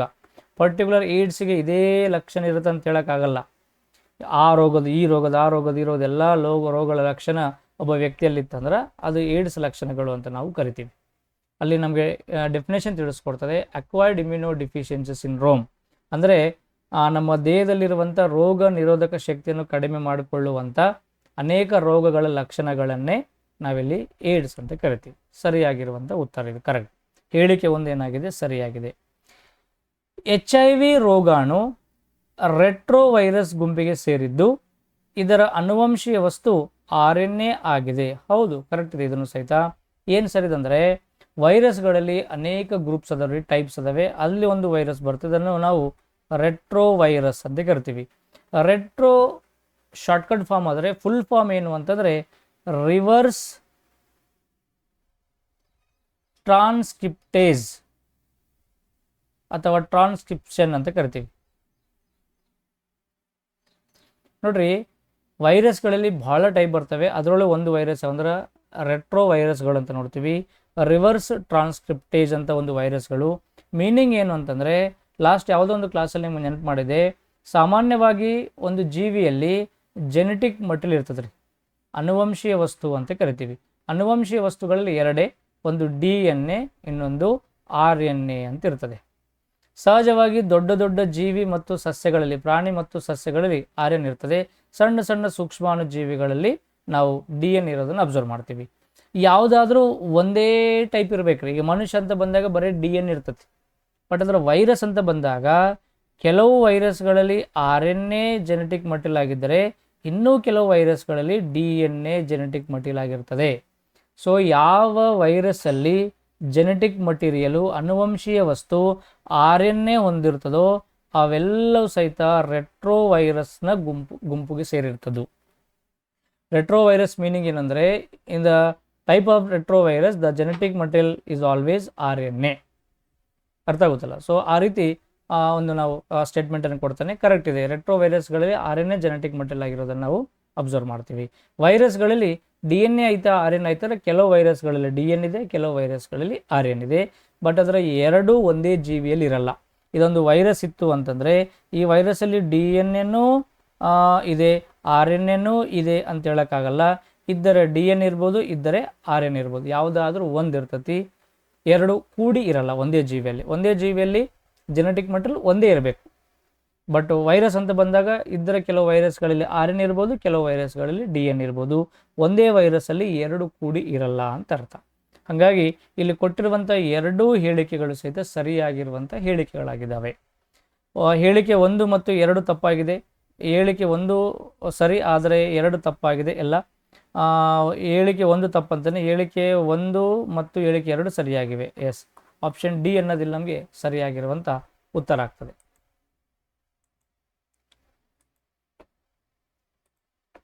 ನೆಕ್ಸ್ಟ್, ಪಟ್ಟಿ 1 ಮತ್ತು ಪಟ್ಟಿ 2 ಹೊಂದಿಸಿ ಬರೀರಿ ಮತ್ತು ಸರಿಯಾದ ಉತ್ತರದ ಸಂಕೇತಗಳನ್ನು ಆಯ್ಕೆ ಮಾಡಿ ಅಂತ ಕೊಡ್ತಾನೆ. ಮ್ಯಾಚ್ ದ ಫಾಲೋಯಿಂಗ್ ಅಂತ ಕೊಡ್ತಾನೆ. ಒಂದು nitrogen cycle, hydrogen cycle, carbon cycle ಮತ್ತು ಸಲ್ಫರ್ ಸೈಕಲ್ ಅಂತ ಸುಮ್ಮನೆ ಕೊಟ್ಟಾನೆ. ಬಟ್ ಯಾವ್ಯಾವ ಎಲಿಮೆಂಟ್ ಎಲ್ಲೆಲ್ಲಿ ಇರ್ತದೆ ಅನ್ನೋದು ನಾವು ನೆನ್ಪಿಟ್ಕೊಂಡ್ಬಿಟ್ರೆ ಸಾಕು, ಹೌದಲ್ಲ. ನೋಡ್ರಿ, ನೈಟ್ರೋಜನ್ ಸರ್ಕಲ್ ಅಂತ ವರ್ಡ್ ಕೊಡ್ತಾನೆ. ನೈಟ್ರೋಜನ್ಗೆ ಸಂಬಂಧಪಟ್ಟ ಅಂಶ ಐತೆ ನಾವು ನೋಡೋಣ. ಒಂದು ದ್ವಿತೀಯ ಸಂಶ್ಲೇಷಣೆ, ಫೋಟೋಸಿಂಥಸಿಸಲ್ಲಿ ಯಾವುದೇ ನೈಟ್ರೋಜನ್ ಉಪಯೋಗ ಬರಲ್ಲ. ಖನಿಜೀಕರಣ, ಉತ್ಕರ್ಷಣ, ಅಸಿಮಿಲೇಷನ್ ಮತ್ತು ರಿಡಕ್ಷನ್ ಇಲ್ಲಿ ನೋಡೋಣ. ಸಾರಜನಕ ಸ್ತರೀಕರಣ ಮತ್ತು ಡಿನೈಟ್ರಿಫಿಕೇಶನ್. ಹೌದು, ಇಲ್ಲಿ ಬಂತು ನೋಡ್ರಿ, ನೈಟ್ರೋಜನ್ ಫಿಕ್ಸೇಷನ್ ಅಂತ ಕರಿತೀವಿ. ನೈಟ್ರೋಜನ್ ನಮ್ಗೆ ಎಲ್ಲಿ ಹೆಲ್ಪ್ ಆಗ್ತದೆ? Nitrogen fixation. ಸಸ್ಯಗಳ ಎಲೆಗಳು ಮತ್ತು ಬೇರುಗಳು ಚೆನ್ನಾಗಿ ಡೆವಲಪ್ ಆಗಬೇಕಾದ್ರೆ ನಮಗೆ ನೈಟ್ರೋಜನ್ ಬೇಕಾಗ್ತದೆ.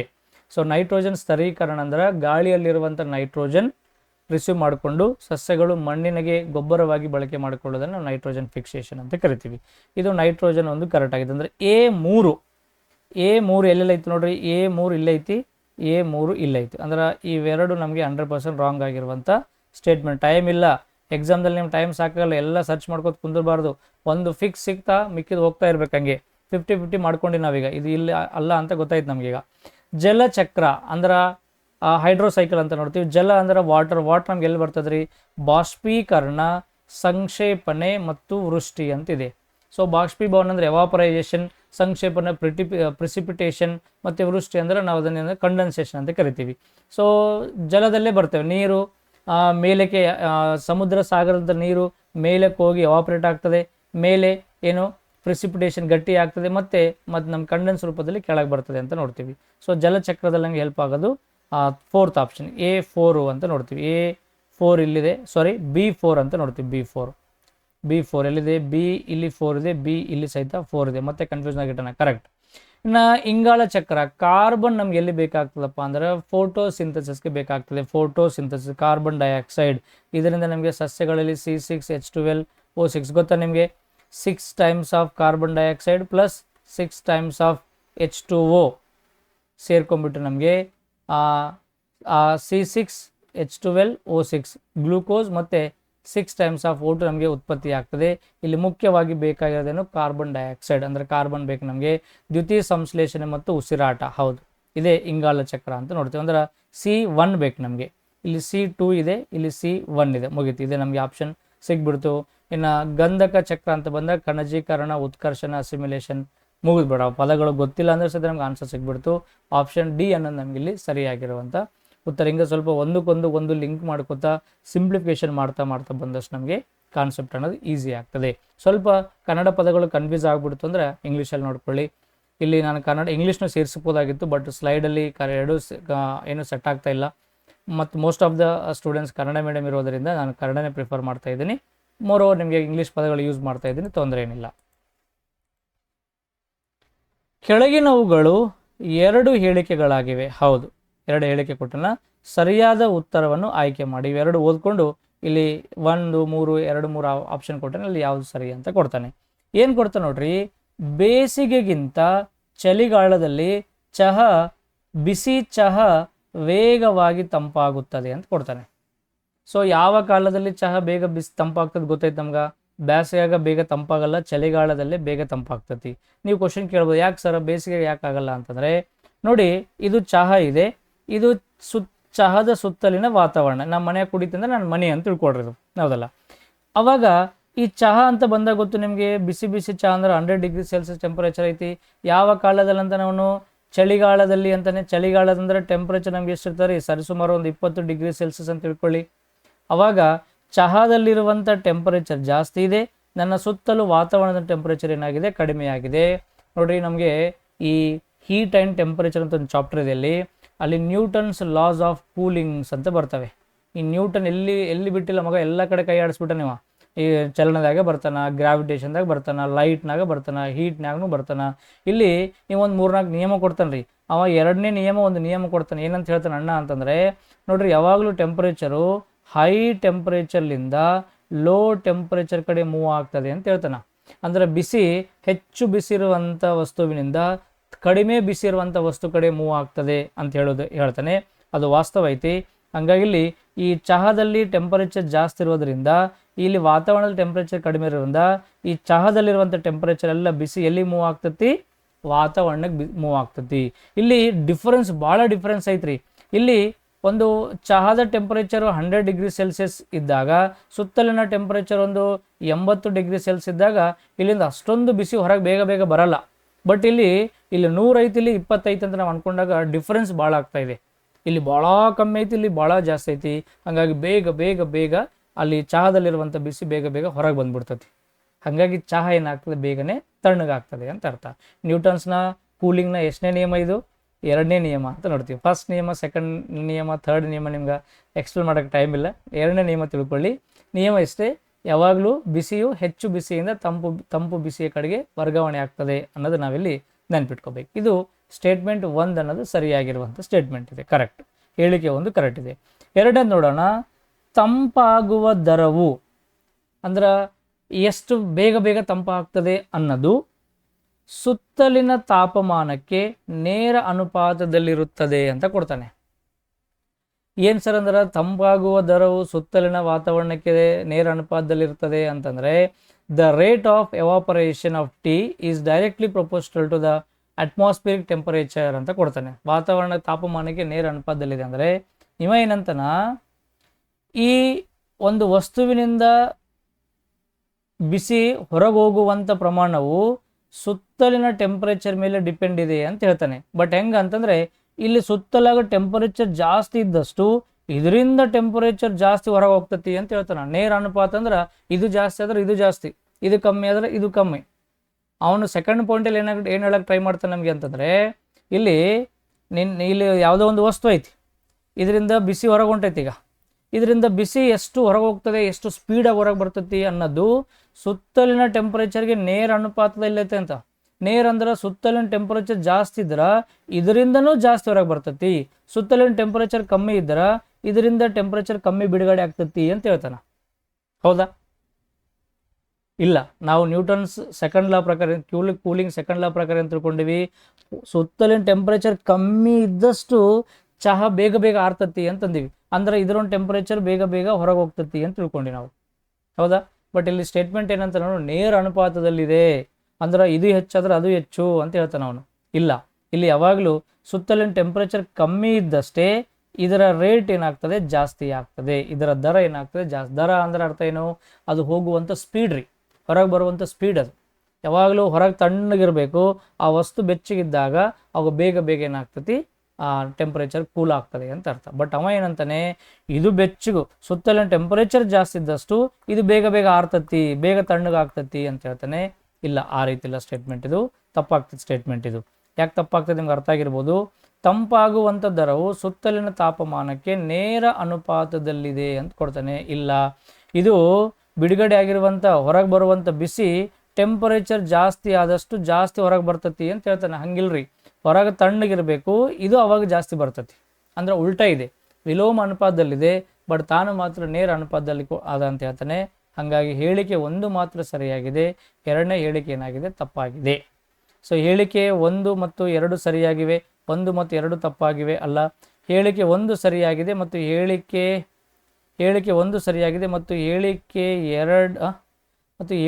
2 ಮತ್ತು ಹೇಳಿಕೆ 1 ಸರಿಯಾದ ವಿವರಣೆಯಾಗಿದೆ. ಅಲ್ಲ, ಹೇಳಿಕೆ 1 ಸರಿಯಾಗಿದೆ ಮತ್ತು ಹೇಳಿಕೆ 2ರ ಸರಿಯಾದ ವಿವರಣೆಯಾಗಿಲ್ಲ. ಕರೆಕ್ಟ್, ನಮಗಿಲ್ಲಿ ಆಪ್ಷನ್ 4 ಅನ್ನೋದೇನಾಗ್ತದೆ, ಸರಿ ಆಗ್ತದೆ. ಎಸ್, ಈ ರೀತಿ ನಿಯಮಗಳನ್ನು ನೀವು ಕರೆಕ್ಟಾಗಿ ತಿಳ್ಕೊಂಡ್ಬಿಟ್ರಿ ಅಂತಂದರೆ ನಮಗೆ ಆನ್ಸರ್ಗಳು ಕರೆಕ್ಟಾಗಿ ಗೊತ್ತಾಗ್ತದೆ.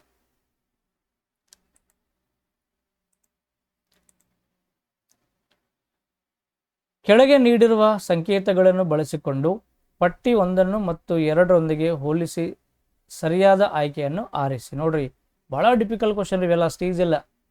ಸೈನ್ಸ್ ಟೀಚರ್ಗಳಿಗೆ ಏನು ನೀರು ಬಿಡಿಸುವಂಥ ಕ್ವಶನ್ಸ್ ಇಂಥವೆಲ್ಲ ಕ್ವಶನ್ಸ್. ಅದರೊಳಗೆ ನೀವು 10 ಸಬ್ಜೆಕ್ಟನ್ನು ಈಕ್ವಲ್ ಆಗಿ ತೊಗೊಂಡು ಹೋದವ್ರಿಗಂತೂ ಈ ಕ್ವಶನ್ಗಳನ್ನು ವಿತಿನ್ 45 ಸೆಕೆಂಡಲ್ಲಿ ಆನ್ಸರ್ ಮಾಡೋಕ್ಕಂತೂ ಕಷ್ಟ ಸಾಧ್ಯ. ಬಟ್ ಅದಕ್ಕೆ ಹೇಳೋದು, ಭಾಳ ಕರೆಕ್ಟಾಗಿ ಸೀರಿಯಸ್ ಆಗಿ ವರ್ಕ್ ಮಾಡಿರಿ ಅಂತ ಅರ್ಥ. ನೋಡಿರಿ, ಕೆಲವೊಂದು ಕೆಮಿಕಲ್ಗಳನ್ನು ಕೊಟ್ಟನ್ರಿ, ಇವು ಪ್ರತಿಯೊಂದು ಎಕ್ಸಾಮ್ದಲ್ಲಿ ಡಿಫ್ರೆಂಟ್ ಆಗಿರ್ತವೆ, ಯಾವುದೇ ಕಾನ್ಸೆಪ್ಟ್ ಇಲ್ಲ, ಸುಮ್ಮನೆ ಮೆಮೊರೈಸ್ ಮಾಡುವಂಥ ಕ್ವಶನ್ಸ್ ಅಷ್ಟೇ. ಯಾವುದನ್ನು ಏನಕ್ಕೆ ಯೂಸ್ ಮಾಡ್ತೀರಿ ಅಂತ ಗೊತ್ತಿರಬೇಕಷ್ಟೇ. ಅದಿಲ್ಲ ಅಂದರೆ ಇಲ್ಲಿ ಕಾನ್ಸೆಪ್ಟ್ ಏನಿಲ್ಲ. ಯಾಕಂದ್ರೆ ನೀವು ಒಂದು ಕೇಳಿರ್ಬೋದು, ಫಾರ್ಮಲಿನ್ ಅಥವಾ ಫಾರ್ಮಾಲ್ಡಿಹೈಡ್ ಅಂತ ಕೆಮಿಕಲ್ ಕೇಳಿರ? ಫಾರ್ಮಲಿನ್ ಅಥವಾ ಫಾರ್ಮಾಲ್ಡಿಹೈಡ್. ನೋಡ್ರಿ, ಇಂಥ ಮಲ್ಟಿಪಲ್ ಚಾಯ್ಸ್ ಕೊಟ್ಟಾಗ 1-2 ಸಿಗ್ಬೇಕ್ರಿ, ಮಿಕ್ಕಿದ ಸ್ವಲ್ಪ ನಮ್ಗೆ ಲಿಂಕ್ ಸಿಗ್ತತಿ. ಫಾರ್ಮಾಲ್ಡಿಹೈಡ್ ನಾವೆಲ್ಲೋ ಕೇಳಿರ್ತೀವಿ, ಸತ್ತ ಜೀವಗಳನ್ನು ಸಂರಕ್ಷಿಸಲು ಬಳಸ್ತೀವಿ ನಾವು. ಬಾಟನಿ, ಜೂಲಜಿ ಲ್ಯಾಬ್ರೇಟರಿಗಳಲ್ಲಿ ಸತ್ತಿರುವಂಥ ಹಾವು, ಹಲ್ಲಿ ಎಲ್ಲದರ ಒಂದು ಕೆಮಿಕಲ್ದಾಗ ಇಟ್ಟಿರ್ತೀವಿ. ಆ ಕೆಮಿಕಲ್ ಹೆಸರೇ ಫಾರ್ಮಲಿನ್ ಅಥವಾ ಫಾರ್ಮಾಲ್ಡಿಹೈಡ್, ಹೌದಲ್ಲ? ಸೊ ಆ ಕೆಮಿಕಲ್ ಎದಕ್ಕೆ ಯೂಸ್ ಮಾಡ್ತೀವಿ ಅಂದ್ರೆ ಜೈವಿಕ ಮಾದರಿಗಳ ಸಂರಕ್ಷಣೆ. ಜೈವಿಕ ಅಂದರೆ ಜೀವ ಇರುವಂಥ ಏನು ಮಾಡೆಲ್ಸ್ ಇದಾವಲ್ಲ ಅವುಗಳನ್ನು ನಾವು ಸಂರಕ್ಷಣೆ ಮಾಡ್ತೀವಿ, ಭಾಳ ದಿನ ಸಂರಕ್ಷಣೆ ಮಾಡೋಕ್ಕೆ ಯೂಸ್ ಮಾಡ್ತೀವಿ.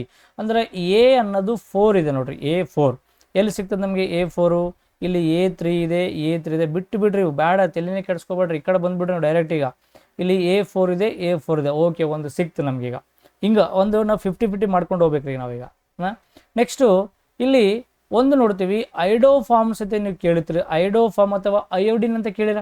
ಹಾಸ್ಪಿಟ್ಲಾಗ ನಾವು ಹುಣ್ಣು ಗಾಯಗಳಾದಾಗ ಸ್ವಲ್ಪ ಅಯೋಡಿನ್ ಹಚ್ಚಿ ತೊಳಿತಿದ್ರು ನಮ್ಗೆ, ನೆನಪಾಯ್ತಾ? ಒಂದು ಬ್ಲ್ಯಾಕ್ ಕಲರ್ ಅಥವಾ ಒಂದು ಬ್ರೌನ್ ಕಲರ್ ಕೆಮಿಕಲ್ ಅಯೋಡಿನ್ ಇರ್ತದೆ, ಕಾಟನ್ ತೊಗೊಂಡು ಅದಕ್ಕೆ ಡ್ರೆಸ್ಸಿಂಗ್ ಮಾಡೋಕ್ಕಿಂತ ಮೊದಲು ಅಯೋಡಿನ್ನ ತೊಳಿತಿದ್ರು. ಅದನ್ನು ನಾವು ಫಾರ್ಮಲಿ ಐಡೋಫಾರ್ಮ್ ಅಂತ ಕರಿತೀವಿ. ಅದನ್ನು ನಾವು ನಂಜುನಾಶಕ ಅಂದ್ರೆ ಅದನ್ನು ಇಂಗ್ಲೀಷಲ್ಲಿ ಆ್ಯಂಟಿಸೆಪ್ಟಿಕ್ ಏನಂತ ಕರಿತೀವಿ? ಆ್ಯಂಟಿಸೆಪ್ಟಿಕ್ ಅಂತ ಕರಿತೀವಿ. ನೋಡ್ರಿ, ಏನಾದರೂ ಗಾಯಗಳಾದಾಗ ಸೆಪ್ಟಿಕ್ ಆಗಬಾರ್ದು, ಗಾಳಿಗೆ ಬಿಡಬಾರ್ದು, ಸ್ವಲ್ಪ ಚಂದ ತೊಳಿಬೇಕಂತೇಳಿ ತೊಳಿತಿದ್ರು, ಅದನ್ನು ನಾವು ಆ್ಯಂಟಿಸೆಪ್ಟಿಕ್ ಅಂತ ಕರಿತೀವಿ. ಅಂದರೆ ಡಿ ಅನ್ನೋದು 1 ಅಂತ ಆಗ್ತಾಯಿದೆ.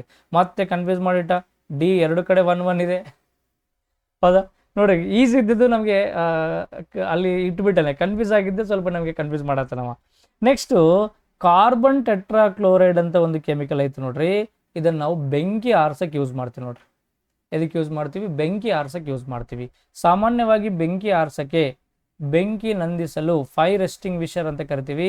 3 ಕೆಮಿಕಲ್ಸ್ ಅನ್ನು ನಾವು ಜಾಸ್ತಿ ನೋಡ್ತೀವಿ ರೀ. ಭಾಳ ಸಿಂಪಲ್ ಆಗಿ ಕಾರ್ಬನ್ ಡೈಆಕ್ಸೈಡ್ ಗ್ಯಾಸ್ ಅನ್ನು ಯೂಸ್ ಮಾಡ್ತೀವಿ. ಇನ್ನು ಅದರೊಳಗೆ ನಾವು ಒಂದು ಸೋಡಾ ಆ್ಯಶ್ ಯೂಸ್ ಮಾಡ್ತೀವಿ, ದಟ್ ಈಸ್ ಯಾವುದು? Sodium bicarbonate. ಅದಕ್ಕೆ ನಾವು ಬೇಕಿಂಗ್ ಸೋಡಾ ಅಂತ ಕರಿತೀವಲ್ಲ, ಬೇಕಿಂಗ್ ಸೋಡಾವನ್ನು ಸಹಿತ ನಾವು ಬೆಂಕಿಯನ್ನು ಆರಿಸಬೇಕಾದ್ರೆ ಯೂಸ್ ಮಾಡ್ತೀವಿ ನೋಡ್ರಿ. ಈ ದೊಡ್ಡ ದೊಡ್ಡ ಫೈರ್ ಸ್ಟೇಷನ್ದಾಗ ಇರ್ತಾವಲ್ಲ, ಅದ್ರೊಳಗೆ ಬೇಕಿಂಗ್ ಸೋಡಾವನ್ನೇ ಜಾಸ್ತಿ ಯೂಸ್ ಮಾಡ್ತೀವಿ. ಇನ್ನೊಂದು ಯೂಸ್ ಮಾಡ್ತೀವಿ ಕಾರ್ಬನ್ ಟೆಟ್ರಾಕ್ಲೋರೈಡ್, CCl4 ಅಂತ ಕರಿತೀವಿ. ಈ 3 ಸಹಿತ ನಾವು ಬೆಂಕಿ ಆರ್ಸಕ್ಕೆ ಯೂಸ್ ಮಾಡ್ತೀವಿ. ಅಂದ್ರೆ C2 ಆಗಿದೆ, C2. ಇಲ್ಲಿ C3 ಇದೆ, ಇಲ್ಲಿ C2 ಇದೆ. ಆಯಿತು, ನಮಗೆ ಆಪ್ಷನ್ 4 ಸಿಗ್ಬಿಡ್ತು. ಇನ್ನು ಸೋಡಿಯಂ ಬೆಂಜೋಯೇಟನ್ನೇ ನಾವೆಲ್ಲಿ ಯೂಸ್ ಮಾಡ್ತೀವಿ? ಆಹಾರ ಸಂರಕ್ಷಣೆಯಲ್ಲಿ ಬಳಸ್ತೀವಿ. ಫುಡ್ ಪ್ರಿಸರ್ವೇಷನ್ ಮಾಡಬೇಕಾದ್ರೆ ಸೋಡಿಯಂ ಬೆಂಜೋಯೇಟ್, ಅಂದರೆ ಫುಡ್ ಬೇಗ ಕೆಟ್ಟೋಗಬಾರ್ದು, ಅನೇಕ ದಿನಗಳ ಕಾಲ ನಮಗೆ ಬಾಳಿಕೆ ಬರಬೇಕು, ಅದೆಲ್ಲ ಏನು ಎಕ್ಸ್ಪೈರಿ ಡೇಟ್ ಇನ್ಕ್ರೀಸ್ ಮಾಡೋ ಉದ್ದೇಶದಿಂದ ನಾವು ಸೋಡಿಯಂ ಬೆಂಜೋಯೇಟ್ ಎಂಬ ಕೆಮಿಕಲನ್ನು ಯೂಸ್ ಮಾಡ್ತೀವಿ. ಇಂಥ ಕ್ವಶನ್ಸು ಎಷ್ಟು ಓದಿರೋ ಕಮ್ಮಿನೇ, ಕೆಮಿಸ್ಟ್ರಿಯಲ್ಲಿ ಬರುವಂಥ ಕ್ವಶನ್ಸು. ಇವು ನೆನ್ಪಿಟ್ಕೊಳ್ಳೋದು ಬಿಟ್ಟರೆ ಅಲ್ಲಿ ಏನು ಬೇರೆ ಆಪ್ಷನ್ ಇಲ್ಲ ನಮಗೆ. ಕಾನ್ಸೆಪ್ಟ್ ಅಂತೂ ಏನಿಲ್ಲ. ಇಂಥ ಸುಮಾರು ಒಂದು 20 ರಿಂದ 30 ಕ್ವಶನ್ಸ್ ಅದಾವೆ, ಅಲ್ಲಿ ಅವಾಗವಾಗ ನಮಗೆ ರಿಪೀಟ್ ಆಗ್ತಿರ್ತವೆ. ಅದಕ್ಕೆ ಹಳೆ ಪೇಪರ್ಸನ್ನು ಸಾಲ್ವ್ ಮಾಡೋದು ನಮಗೆ ಇಂಪಾರ್ಟೆಂಟ್ ಆಗ್ತೈತಿ. ಹಳೆ ಪೇಪರ್ಸಲ್ಲಿ ಬಂದಿರೋದೇ ಈ ಎಕ್ಸಾಮಿಂದ ಒಂದು, ಆ ಎಕ್ಸಾಮಿಂದ ಒಂದು 4 ಎಕ್ಸಾಮ್ದು ಸೇರಿ 4 ಒಂದು ನಿಮಗೆ ಒಂದಿವ್ಸ ಬರೀರಿ ಮ್ಯಾಚಪ್ ಮಾಡಿಬಿಡ್ತಾನೆ. ಆ ಒಂದು ದೃಷ್ಟಿಕೋನದಿಂದ ನೀವು ಕರೆಕ್ಟಾಗಿ ನೆನಪಿಟ್ಕೋಬೇಕು ನೋಡ್ರಿ. ತಾಮ್ರದ ಮೇಲ್ಮೈನ ಮೇಲೆ ಹಸಿರು ಲೇಪನ, ಅಂದರೆ ಕಾಪರ್ನ ಮೇಲೆ ಗ್ರೀನ್ ಕಲರ್ ಕೋಟಿಂಗ್ ಬರುತ್ತದಂತೆ. ಕಬ್ಬಿಣದ ಮೇಲ್ಮೈನ ಮೇಲೆ ಕಂದು ಬಣ್ಣ, ಬ್ರೌನ್ ಕಲರ್, ಅಂದರೆ ಕಬ್ಬಿಣ ಅಂದರೆ ಐರನ್ನ ಮೇಲೆ ಬ್ರೌನ್ ಕಲರ್ ಬರ್ತದಂತೆ. ಮತ್ತು ಬೆಳ್ಳಿಯು ಅದರ ಯಾವುದು ಕಂದು ಬಣ್ಣ, ಬೆಳ್ಳಿಯು ಅದರ ಮೇಲ್ಮೈನ ಕಪ್ಪಾಗುವುದು. ಬೆಳ್ಳಿ ಅಂದರೆ ಸಿಲ್ವರ್, ಸಿಲ್ವರ್ ಅಂದ್ರೆ ಏಜ್ ಅಂದ್ರೆ ಅರ್ಜೆಂಟಮ್. ಇದ್ರ ಮೇಲೆ ಬ್ಲ್ಯಾಕ್ ಕಲರ್ ಕೋಟಿಂಗು ಕ್ರಿಯೇಟ್ ಆಗ್ತದಂತೆ. ಹಿಂಗೆ ತಾಮ್ರದ ಮೇಲೆ ಹಸಿರು ಬಣ್ಣ, ಐರನ್ನ ಮೇಲೆ ಬ್ರೌನ್ ಕಲರ್ ಮತ್ತು ಸಿಲ್ವರ್ನ ಮೇಲೆ ಬ್ಲ್ಯಾಕ್ ಕಲರ್ ಕೋಟಿಂಗ್ ಫಾರ್ಮೇಷನ್ ಆಗ್ತದಲ್ಲ, ಇದರ ಅರ್ಥ ಏನು ಅಂತ ಕೇಳ್ತಾನೆ. ನೋಡಿ, ನೀವು ಬೆಳ್ಳಿ ನಾವು ಶಾಪ್ನಾಗ ತೊಗೊಂಡಾಗಿರುತ್ತೆ, ಬೆಳ್ಳಗೆ ಹೊಳಿತಿರ್ತೈತಿ. ಬಟ್ ಸ್ವಲ್ಪ ದಿನ ನಾವು ಕಾಲಾಗ ಕೈಯಾಗ ಹಾಕೊಂಡು ಯೂಸ್ ಮಾಡಿದಾಗ ಅದು ಈ ರೀತಿ ನಿಧಾನ ಕರ್ಗಾಗ್ತಾ ಬರ್ತೈತಿ. ಸಾಧ್ಯ ಆದರೆ ನಾವೇ ಪಿತ್ತಂಬರ್ ಹಾಕಿ ಮನೆಯಾಗ ತೊಳಿತೀವಿ, ಇಲ್ಲ ಅಂತಂದ್ರೆ ಅಂಗಡಿ ತೊಗೊಂಡೋಗಿ ತೊಳಸ್ಕೊಂಡು ಬರ್ತೀವಿ. ಇನ್ನು ತಾಮ್ರದ ನಾವು ಅಂಗಡಿಯಿಂದ ತೊಗೊಂಡಾಗ ಯಾವುದೋ ಒಂದು ತಾಮ್ರದ ವಸ್ತು ಈ ರೀತಿ ಇರ್ತೈತಿ, ಬಟ್ ಅದೇ ನಾವು ಮನೆಗೆ ಯೂಸ್ ಮಾಡುವಾಗ ಹಿಂಗೆ ಕರ್ಗಾಗ್ಬಿಡ್ತೈತಿ.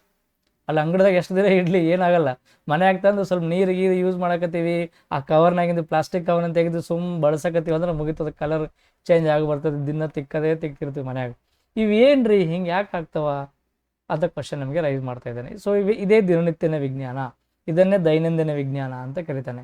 ಸಿಲೆಬಸ್ ಮಾತ್ರ ಭಾಳ ಪಕ್ಕ ಫ್ರೇಮ್ ಮಾಡ್ಯಾನ್ರಿ, ಏನು ನಿಮಗೆ ಹೊರಗಡೆ ಹೋಗಲ್ಲವ. ದೈನಂದಿನ ವಿಜ್ಞಾನ ಅಂತ ಕೊಡ್ತಾನೆ ಸಿಲೆಬಸ್. ಒಯ್ಕೋರಿ, ಏನು ಬೇಕಾದ್ರೆ ಕೇಳ್ತೀನ ಅಂತ ನಾವು. ಅದಕ್ಕೆ ನಮಗೆ FDA, SDA, ಗ್ರೂಪ್ಸ್ ಅಂತ ಎಕ್ಸಾಮ್ಗೆ ಸೈನ್ಸ್ ಬಂದ ತಕ್ಷಣ ಒಂದೇ ಸ್ಟೇಟ್ಮೆಂಟಲ್ಲಿ ಸಿಲೆಬಸ್ ಮುಗಿಸಿರ್ತಾನೆ. ಏನು? ನಿತ್ಯ ಜೀವನದಲ್ಲಿ ವಿಜ್ಞಾನ, ದೈನಂದಿನ ವಿಜ್ಞಾನ. ಒಯ್ಕೊಳ್ಳೋದು ಬಿಟ್ಟರೆ ಬೇರೆ ಬಾಕಿ ಇರಲ್ಲ ನಮ್ಗೆ. ಅವಾಗ ಫಿಸಿಕ್ಸ್ ಬಂತು, ಕೆಮಿಸ್ಟ್ರಿ ಬಂತು, ಪರಿಸರ ವಿಜ್ಞಾನ ಬಂತು, ಟೆಕ್ನಾಲಜಿ ಬಂತು, ಎಕಾಲಜಿ ಬಂತು, ಎಲ್ಲ ಬಂತು ಅದರೊಳಗೆ. ಅದೇ ಪರಿಸರ ವಿಜ್ಞಾನ, ಅದೇ ದೈನಂದಿನ ವಿಜ್ಞಾನ. ಹೌದಾ? ಹಾಗಾಗಿ ನಮಗೆ ಸಿಲೆಬಸ್ ಇಲ್ಲ, ಮತ್ತು ನಮ್ಗೆ ಹೆಂಗೆ ಓದೋರಿ? ಅದಕ್ಕೆ ಪೇಪರ್ ಬಿಡಿಸ್ಬೇಕ್ರಿ.